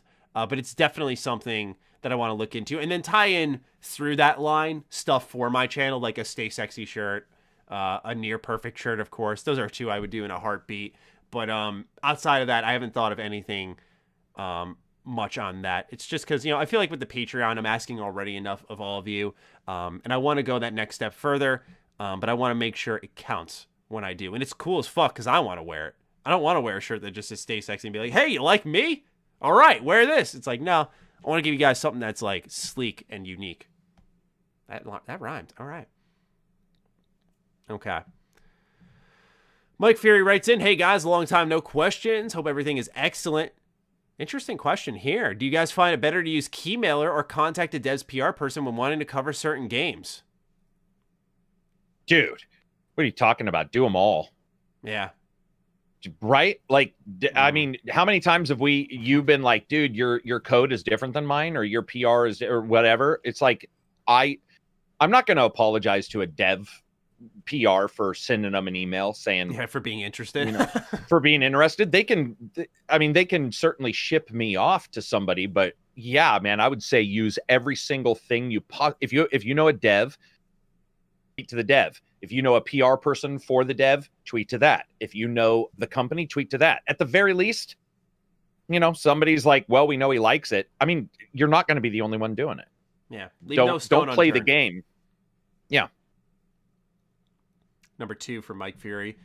If the choice was you all got to pick a new developer for Vampire the Masquerade, or who would your choice be for a new developer of Vampire Bloodlines 2? Got a really crazy idea and thought of In Exile to get a crack at it. Many blessings. Thank you, Mike. All right, man. So, yeah, we know Vampire the Masquerade Bloodlines 2 has gone through a pretty rough go. What do you think of a new developer? Like, obviously, Paradox is going to pick someone. Who would be your, I want to say dream pick. It sounds a little extreme, but who would you want to have work on this series?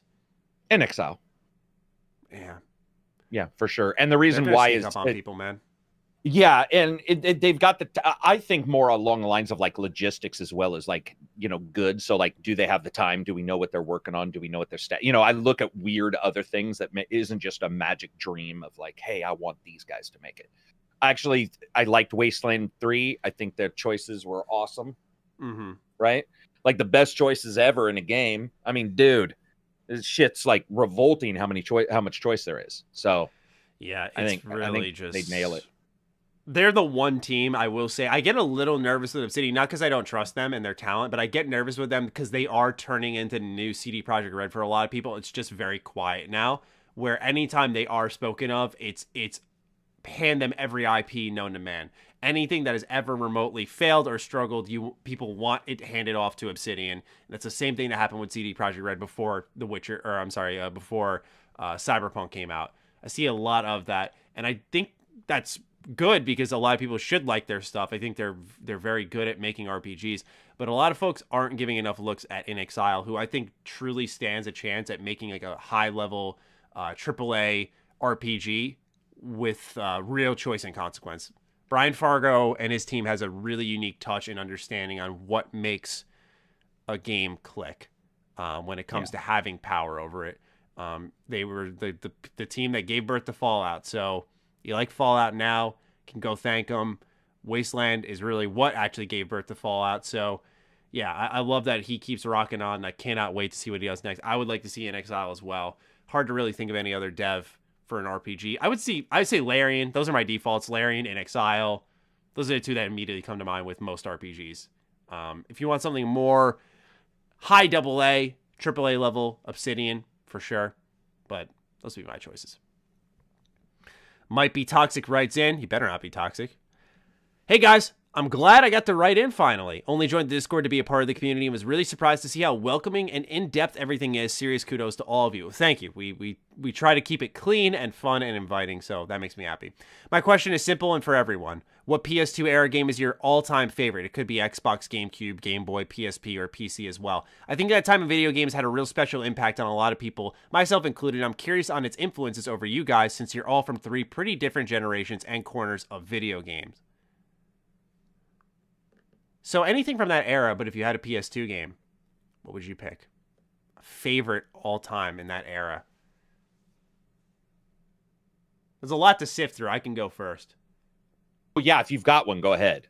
All right. Yeah. So I couldn't say this was my all-time favorite, but I would say a series that was super definitive to me. It's gonna. I think a lot of people who know my taste are gonna go, "What?" But a really definitive series of games was Mega Man X. The X Command Mission game, which was a turn-based RPG on the PS2 and GameCube, phenomenal. I fucking love that game. I think that showed me that spin-off RPGs can be amazing. It made me love the series more. Mega Man Battle Network came out for the Game Boy Advance around that era as well. That's also I wouldn't say turn-based RPG, but it is an RPG with this tile-based combat system where each side has 3 tiles and it's horizontal and you're kind of navigating them in real time and using chips that you're inserting to hit enemies, and each chip does something different. So there's a real... I know this game. Sorry, I know this game. Wide range of abilities, man. I love that game series so much. There's like 6 entries. So yeah, for that, and then Mega Man X8 was one of my first real Mega Man experiences. I adore Mega Man with all my heart. I have so much Mega Man merch and games. I love the Blue Bomber, man. So for me, I would say that was probably during the PS2 era. Like my that set of games were my big go-tos. I was playing tons of other stuff like Baldur's Gate, Champions of Norath, but when I think that era, those are the games I think of right away, especially because I had friends who dug those games, and we played co-op games, but my favorite memories were sometimes playing a single player game and us taking turns on a level, passing the controller back and forth. To me, that was some of the most fun. So that would be my answer, or those would be my answer. That was 95% of the way we played, was switching controller. Yeah, I mean, I don't really have an answer. I don't do this I don't do this kind of stuff because there's a bunch of different games that I randomly would play, and I don't want to choose KOTOR or something because that was Xbox original and Xbox 360 was like around those time frames. I just don't know. I don't really think of a best. There's a lot of games that I played and really liked, but there's just nothing in that era. I mean, Saints Row, that was 360. And then the PS2, didn't it alternate between the Xbox original and Xbox 360? Yeah, like Sonic Unleashed actually was a like 360 this kind game. of thing. Yeah. So it's like I don't even know which one came when. I mean, it is probably my favorite time for gaming. And that's probably why I'm having a little difficulty. There's a lot of games in that time frame I loved. I loved Gun, which was a Western. I never played that. Yeah. Yeah, that was with Thomas Jane, who played Punisher. That was like a pre-Red Dead. I mean, and Red Dead, Jesus, that's Xbox. I mean, Xbox 360 had Red Dead. And when I would say, oh, no. Yeah, see, I like a ton of games because Bully just came to mind. And of course, Bully would be like super high up in this list. And Bully was on the... You know what? I won't say it's the best, but I will say Bully. And the reason why is because I did not have a PS2 for many years. There's nothing on it that like made me I had my system and I was happy with it. I wasn't like a big into console, I guess. But then Bully, my friend came over on Halloween and we played Bully. You know how you can go to Halloween and Bully? Mm-hmm. And you can put on your, and I remember it switched to Halloween night. We were hanging out. We weren't doing a lot. And we were playing this and it switched to Halloween night and, the clothing changed and all this shit. And I was like, are you fucking kidding me? And it was just such a cool, the music was like, ding, ding, ding, ding. It was that weird beatnik kind of shit. So I would say that one, that made an impression that will probably never go away. I would say that much. Yeah, because there's like certain games, of course, KOTOR, I could go, oh, that definitely resonated with me the most over years, for sure. But there's like, when I think of that era and my favorites, oh my God, it was, Mega Man. But there were so many good things. Like I have a whole stack, a whole shelf. It's like a metal shelf designed to like hold game cases, and it's all full of PS2 games. I'm looking at it now. I'm like, Spider-Man 2 is another one that I went to a lot, but I don't think that's aged as well. So just a lot. I don't think there's a lot of genres. I mean, because you're talking to a Sega Saturn owner, and even then, I just don't think there was a lot of times where there was only one favorite of anything. There was a lot of good games, and that's how I considered that generation. Yeah, agreed. I go back and forth between that gen and Xbox 360 being my favorite. 360, because 360 is where you saw the budget and then the really weird ideas. This was just, you'd get some crazy shit. So, and Xbox, and I don't know about PS2 one, but Xbox had the hard drive, which nobody had before. So there was some weird shit that they tried, and it was just a time of like some weird crap that happened in games. Fun, like very cool stuff. But like, I just think it's so wild that on the same gen we were introduced to Uncharted, that we also got Fusion Frenzy 2 quietly. It's just that type of stuff. I don't feel like, because games are so expensive to make now, you just don't see it nowadays. It's a very special era. Highly recommend people looking to back compat. It's not just like an Xbox selling point as much as it's kind of been touted as that. It's legitimately something that's, I think, very valuable. It's really nice to be able to go back to these games and see things like a Dragon Age 2. It was disappointing, even though it was made in like 18 months. And so it's kind of impressive for what it is. But you just don't see those types of games nowadays. Those kind of interesting, experimental, I wouldn't say failures, but they're not quite there. But you see the nucleus of a really good idea, and how they build on it with a sequel. It's just not like that anymore. It's either you're good or you're really bad. And the in-betweens, it's pretty easy to pick apart. So thank you for that great question. Brandroid writes in next. Howdy, I'm new here too and want to say hello. I've been a subscriber since Fallout 4's launch and I'm excited to join the community. Thank you all so much. Seriously, when you join up, that's a long time. Yeah, I mean, especially after all that time, that is what puts a smile on my face, because it shows that through my dumbest phases, when I was super immature, I was saying stupid shit, being a moron, to now where I'm saying less stupid shit, I'd say. That you've stopped. Debatable. I'm just joking. No, I know. I tried to set you up for that. But, you know, I'm just saying that it means a lot. So thank you to those of you who've stuck around this long. Anyways, what's y'all's favorite Pokemon game? I'm so excited for the Gen 4 remake since I played Platinum so much as a kid. Stay safe and stay sexy. All right. Karak, I'm curious about your answer because I just don't really. I'm not. Yeah. So I would say Emerald probably because that's the one that I would say I played the longest. And I remember this is going to sound stupid, but the green. I liked the green cartridge. Yes. Yeah. It sounds dumb, but like I remember seeing it and being like, "Oh, Scoot, that looks cool." And I didn't know that like if there was any different because this is how long ago it was. I didn't even know if there was a difference between the color, you know, like what you got on the cartridges. I just saw that green cartridge and was like, "That's pretty fucking sweet," and bought it. And I had a really good time with that one. I think that's my in and out really for Pokemon, other than Snap, which I did play some of. And Coliseum. So, I know. I'm with you on Emerald. The only reason I don't just leap right into that is because when I went and played Omega Ruby, which for those who don't know is like the remake of that era of Pokemon, I didn't like it as much, and I don't really know why. I couldn't put my finger on it. Every time I went back and tried to play it, it just didn't click. I really do think a lot of it was the art style. I didn't like the remade models where I like what they're doing with Gen 4, the kind of chibi stuff. I think that it's a simplistic thing and it looks good in my opinion. So I would say typically Emerald, but if there's one game I can convincingly say is probably one of my all-time favorite Pokemon games, it is Pokemon Stadium. Oh my God, man. They're just the announcer and his commentary, the amount of dialogue lines that he has per Pokemon for its time period is mind-blowing. He'll comment on Charmander being soaked with surf and how this is super effective, and you're like, damn, man, like there are so many layers to the commentary, and obviously it's all like plugged in, like Charmander is now soaked, and you can hear how it's all split up. Yeah, but who cares, right? I mean, it worked. It worked. Especially for its time period. It was super impressive. Exactly. As a kid, I just recall that feeling of, you know, you're playing them and you see them in these pixelated art form, and to see them in 3D, fully modeled, behaving how you see in the show, there was something special about that. And I've gone back to that. There's a video of me and my girlfriend playing it on my channel. Like, we dig the hell out of Pokemon Stadium. The mini games, are you kidding me? And then you can even connect Pokemon Yellow to your N64, and then you could catch Pokemon through your TV. And there was like an interesting way like those would connect. And I just thought that type of shit was awesome. The way that they all fed off each other. I haven't played much of Pokemon Stadium 2, sadly. But Gen 2 has been one I've ignored for a while. I'm waiting to see what they do with that, but I'm losing my patience. I got to get Soul Silver or something on my DS. So much money, though. I don't know if you looked at the prices of DS games for Pokemon, but like... Why, are they just artificially high?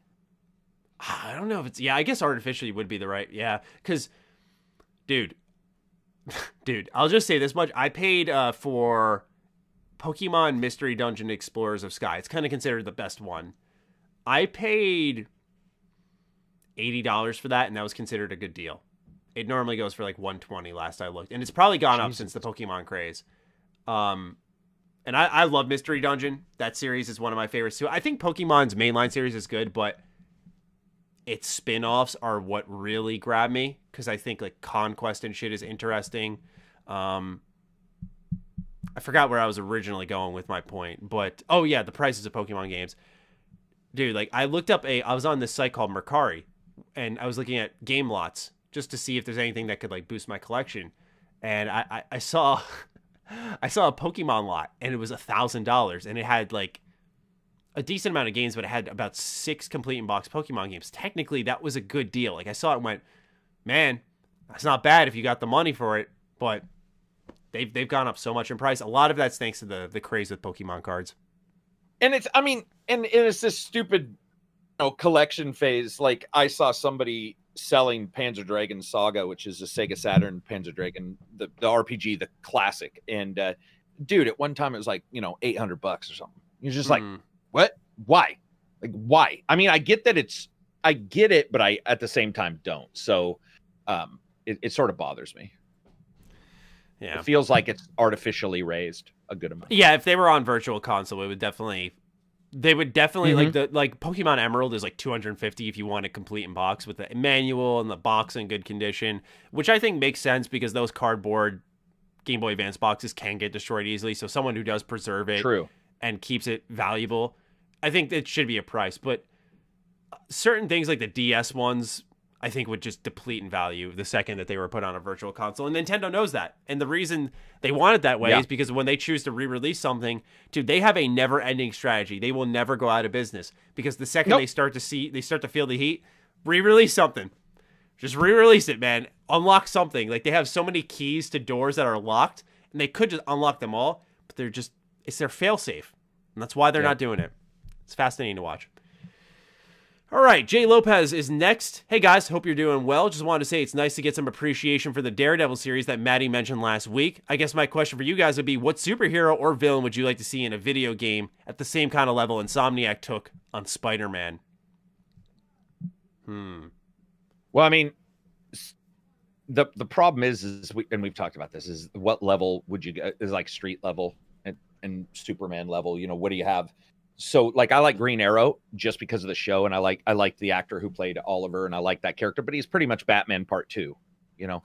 And I think that's one of the problems is, like, who do you do street level? Flash has done quite well in the TV show, especially for a street level hero. He's not too, I mean, he's overpowered, but they've still got a TV show, you know, and it actually works. I just would personally, I wanted Blue Beetle, but it's now it's becoming a movie. So that would actually be pretty cool. That's a cool character. But I would say overall I'm pretty happy with what we have. I know that sounds really weird, but what I mean is I would rather have more Batman or Spider-Man than I don't know of anybody I would rather have. Deadpool would be fun, but he's pretty unkillable. And it can get a little one note with the constant, you know, ways in which he interacts with the world. I have a pretty good answer that came to mind. I was originally going to say Wolverine, because I think that X-Men Origins Wolverine on the 360 and PS3, fucking awesome game. Have you ever played that? Uh-huh. I thought that game was sick. And so then I thought, no, Nightcrawler stealth game would be awesome. I would really like that. Can't Nightcrawler just teleport everywhere? Yeah, but I don't know. Can he teleport everywhere around the globe? Is that his thing, or? Well, I just mean, how would he stealth if he can teleport around? Why would he worry about stealth around people? I guess you could say the same thing about like Corvo and Dishonored. Like, you can blink everywhere, but you know, just a thought. I would like to see more, because like I look at whenever I play Marvel Ultimate Alliance, and Nightcrawler's always in my party. Oh, really? I love him. So, I love his accent. He's so dope. Well, and in that game, they also controlled him. So if they control him the same way they did in the game, then you could definitely you could definitely do that, because he is in the game and he's not overpowered. So they just don't even explain it now that I think about it. Yeah, he just blinks. He just like blinks. When you double jump, he just flashes somewhere. But I don't know how far that can go. I don't know enough about Nightcrawler to really. That's true. Maybe it can't go very far. Yeah. Now it all's up next. What canceled game would you like to play most? Mine would be the Darth Maul game that was being developed by Red Fly Studio. Jade Empire 2, but I don't really know how far along that was, but I'll still go KOTOR 3. But I mean, do you think it was canceled somewhere? It was, yeah. Oh, gotcha. Yeah, they were doing a KOTOR 3. They had all the planets done and made. They were putting in content. Most of the content was done, and they canceled it. It was a 360 game. There you go. Unfucking believable. Maybe I would, but here's the thing. Maybe I wouldn't be such a deprived KOTOR fanboy if that never happened. So I'm a little thankful for it. If I was satiated, would I have the content? I uploaded a KOTOR video today. Would that be happening? So right. I'm going to count my blessings on this one. Thank God KOTOR 3 never happened. I totally am happy about that. Brody No Ice is our next write-in. What's your favorite Fallout faction is his question. We go with me explaining how little I know about the actual, like, constant fiction. I don't know any of the faction names. Yeah, no, I didn't. I don't know if that was even no offense. I don't even know if that's a question for you, because I would say I'm more deeper on the cut with Fallout, where if someone was like, tell us about the hunting mechanics in Hunter Call of the Wild, and you went, Maddie, like, I'd be all like, right. You can take this one then, because I don't want to try to answer that one. Nah, I gotta say, it's a really tough call because what's good about Fallout factions is they all have something that represents a corner of the world without feeling very intentional by design. And what I mean by that is, and once again, I got to call on Dragon Age 2 for this, is things are very on the nose. So it's a mage versus Templar storyline. And so in your party line, you have a mage who is representing one who loses control. You have a mage who has a spirit inside them. You have a mage who is messing with blood magic. Then you have a mage hater who is a suppressed elf. And it's like all these different viewpoints are very clearly depicted through your party to help shape the world, where I feel like Fallout factions are a part of that world. They feel very natural despite how wild they are. And a recent one I would say I'm really big on is probably the Institute. I kind of like their ability to infiltrate the wasteland in a natural way. They have this mixed intentions of like, you could debate. I think what's the most interesting is you could debate if they're good or bad. You can make a good argument for why they're evil. You can make a good argument for why they're good. And I think that's the most compelling type of villain group that you could create, especially when they're presented for most of the game as an antagonist. They've really won my affection, especially over the years.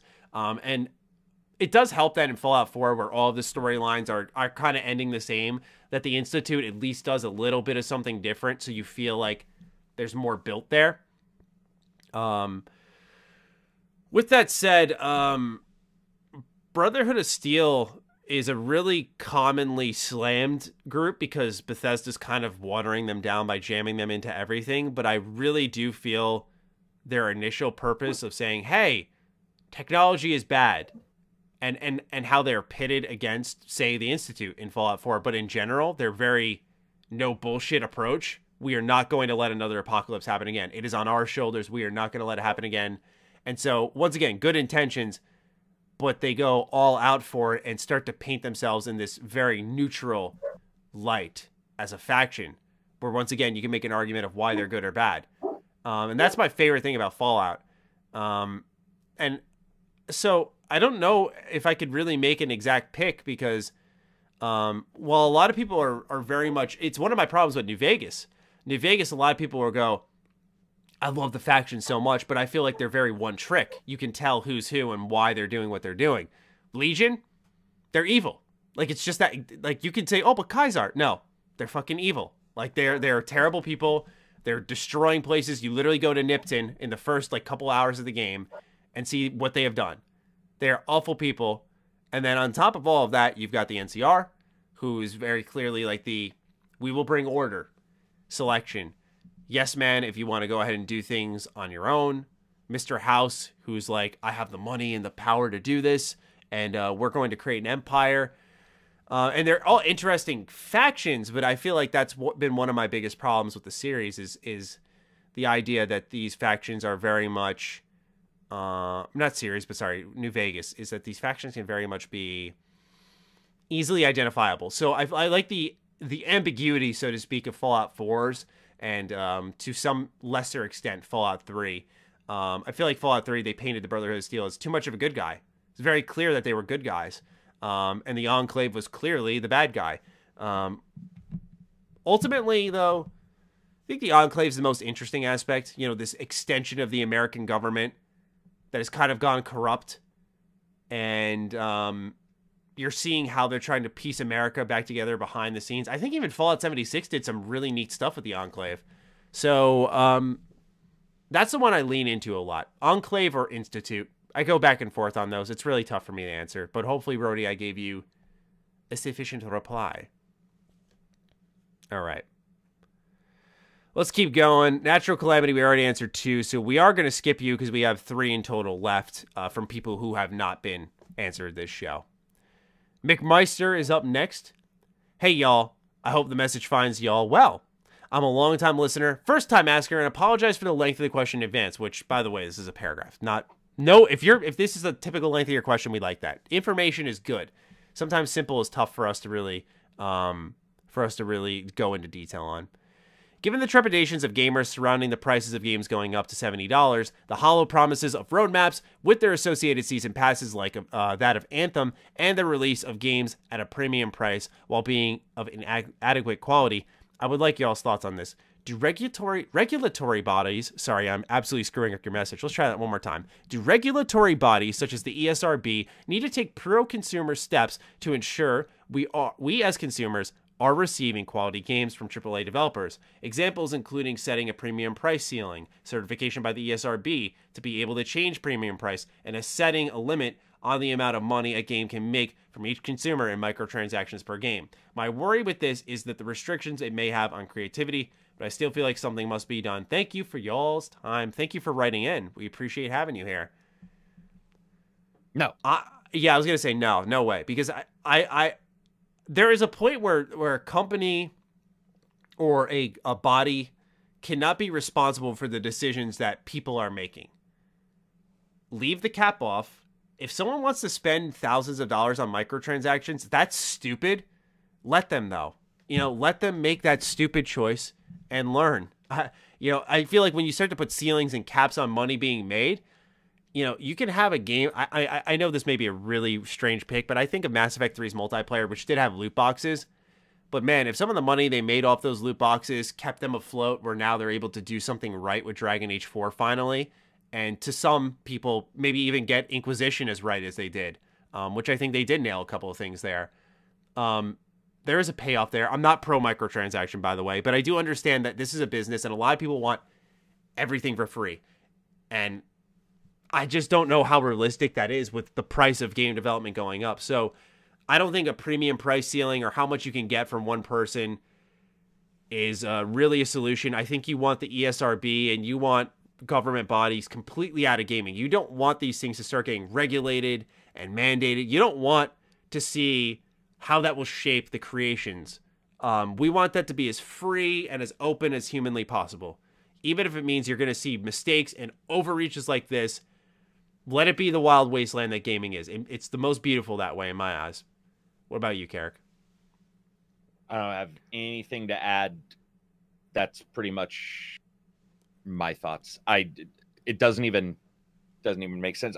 Everybody likes to use the word predatory, but if you look up predatory, there's very few things that are predatory. There's only very specific things. And somebody making money is somebody making money. Like at some point we do have to take some kind of, what do you call it, for ourselves. There's already ratings like movies, and we don't say this movie can only make a certain amount of money. That would be really fucking weird. Yeah. It would be really weird to walk in and be like, hey, yo, so I've decided that Avengers can only make this amount of money. And then suddenly you can just go for free. It's like, what? It doesn't. So yeah, it's a different kind of entertainment. And I don't have any issue currently that would require a regulatory body. That's for sure. I agree. Mac the Knife is our last write-in with 2 questions, both having to do with Outriders. Number 1, what do y'all think of the Outriders demo? I feel like playing solo is ho-hum, but playing with a group is a blast. The loot was generous and actually had impacts on the playstyle, which usually doesn't happen until the end game. So we'll start off with that. Did you like what you played of Outriders? We talked about it a little bit last week. Gameplay-wise, you weren't a huge fan, though, right? No, there was nothing. I mean, any game can be fun with another person. That just indicates the other person is fun, not the game. I can play a better game that is with another person. Why play a game that's just mediocre with another person? Well said. So I've never understood the defense of a game by saying, this other person has made it fun. That being said, people like it. There's nothing angrily bad about Outriders. There's nothing like that makes me go, oh my God. It's just really hasn't shook me. So yeah. I'm interested in this game. I have yet to dive into the demo, but I personally feel like what I played of the preview back in August last year, I really dug it. I thought it was fun. And granted, I did play in a group, and I'm not putting you on the spot, but for me, I do think sometimes a game can just be designed to be more fun with a friend. I look at Divinity, which is a legit good game, and I think it's way more fun with a friend because making choices together and that kind of like, what do we do? That collaboration is awesome. But I know you're talking more of the quality is somehow magically enhanced.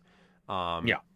And I don't know if I didn't realize it when I played it in my preview that I can recall at least, but I don't know if there was any type of synergy where if I hit someone with something and then you hit someone with a different ability, there was this collaborative kind of working together if you're all in a shooting gallery together. It's a huge difference. No more than a normal game where you can both hit the same person would, if that makes sense. So like in a Call of Duty, I can stun somebody with a grenade maybe, and you can flash grenade or whatever, and you can shoot them. That does exist there where you can, and you can, there are environmental special attacks, but it's nothing that's like this big, you know, you're not leaping over each other. Like Avengers, in fact, Avengers did have that. Remember, Avengers had all those special moves. It doesn't have that kind of thing. Okay. Yeah, so those are our general thoughts, but number 2 from Mac the Knife, and we'll continue that discussion, is if Outriders is successful, do you think we'll see more companies take a similar approach by letting the player base feel like a badass up front versus saving that till the end game? I'm hearing that a lot about this game, that, you know, off the bat, you're very powerful, not OP, but you feel strong, and it doesn't feel like the game's really holding you back. Would you agree with that as someone who's played the most recent build? Interesting. No, I mean, if he's doing World Tier 0, yeah. But if you're doing World Tier 3, one of the bosses I fought died 11 times. He died, turns into a ball, and then reanimated himself. That was the only way. It was more difficult. And they were just bullet sponges. So, like, I don't know exactly what more... I mean, on the other hand, Matty, I haven't played one of these games in a long time that was shitty, so maybe... like there's other games out there that make you don't feel powerful, but I got to tell you, like Division didn't make me feel more or less powerful. I was able to kill people right away in that game, and I'm able to kill people right away in this game. I think what he might be talking about is it does give you the special attacks pretty quickly. It gives you 2 or 3 in a small amount of time. The problem is, if you look at the special attacks, there's only like 5 or 6 in the entire character. So that means if you are getting 2 or 3 already, you're only going to get your 4th, 5th, and 6th one. You know, at some point you're going to have a lot of those pretty quickly. So that might affect longevity. I don't know.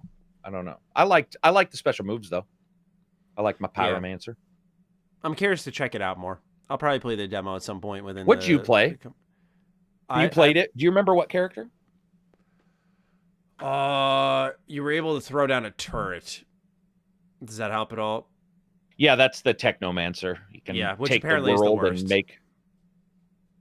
Oh, yeah, that is. I don't remember which it may be. I do know, though, that there is a worst because, and it wasn't my character, but people were they were like, dude, they fucked up the balancing on one of these guys. Bad. Like Delrith, who used to stream with Angry Joe. I talked to him on the side, and he was doing a stream, and he was like, oh, my God. So...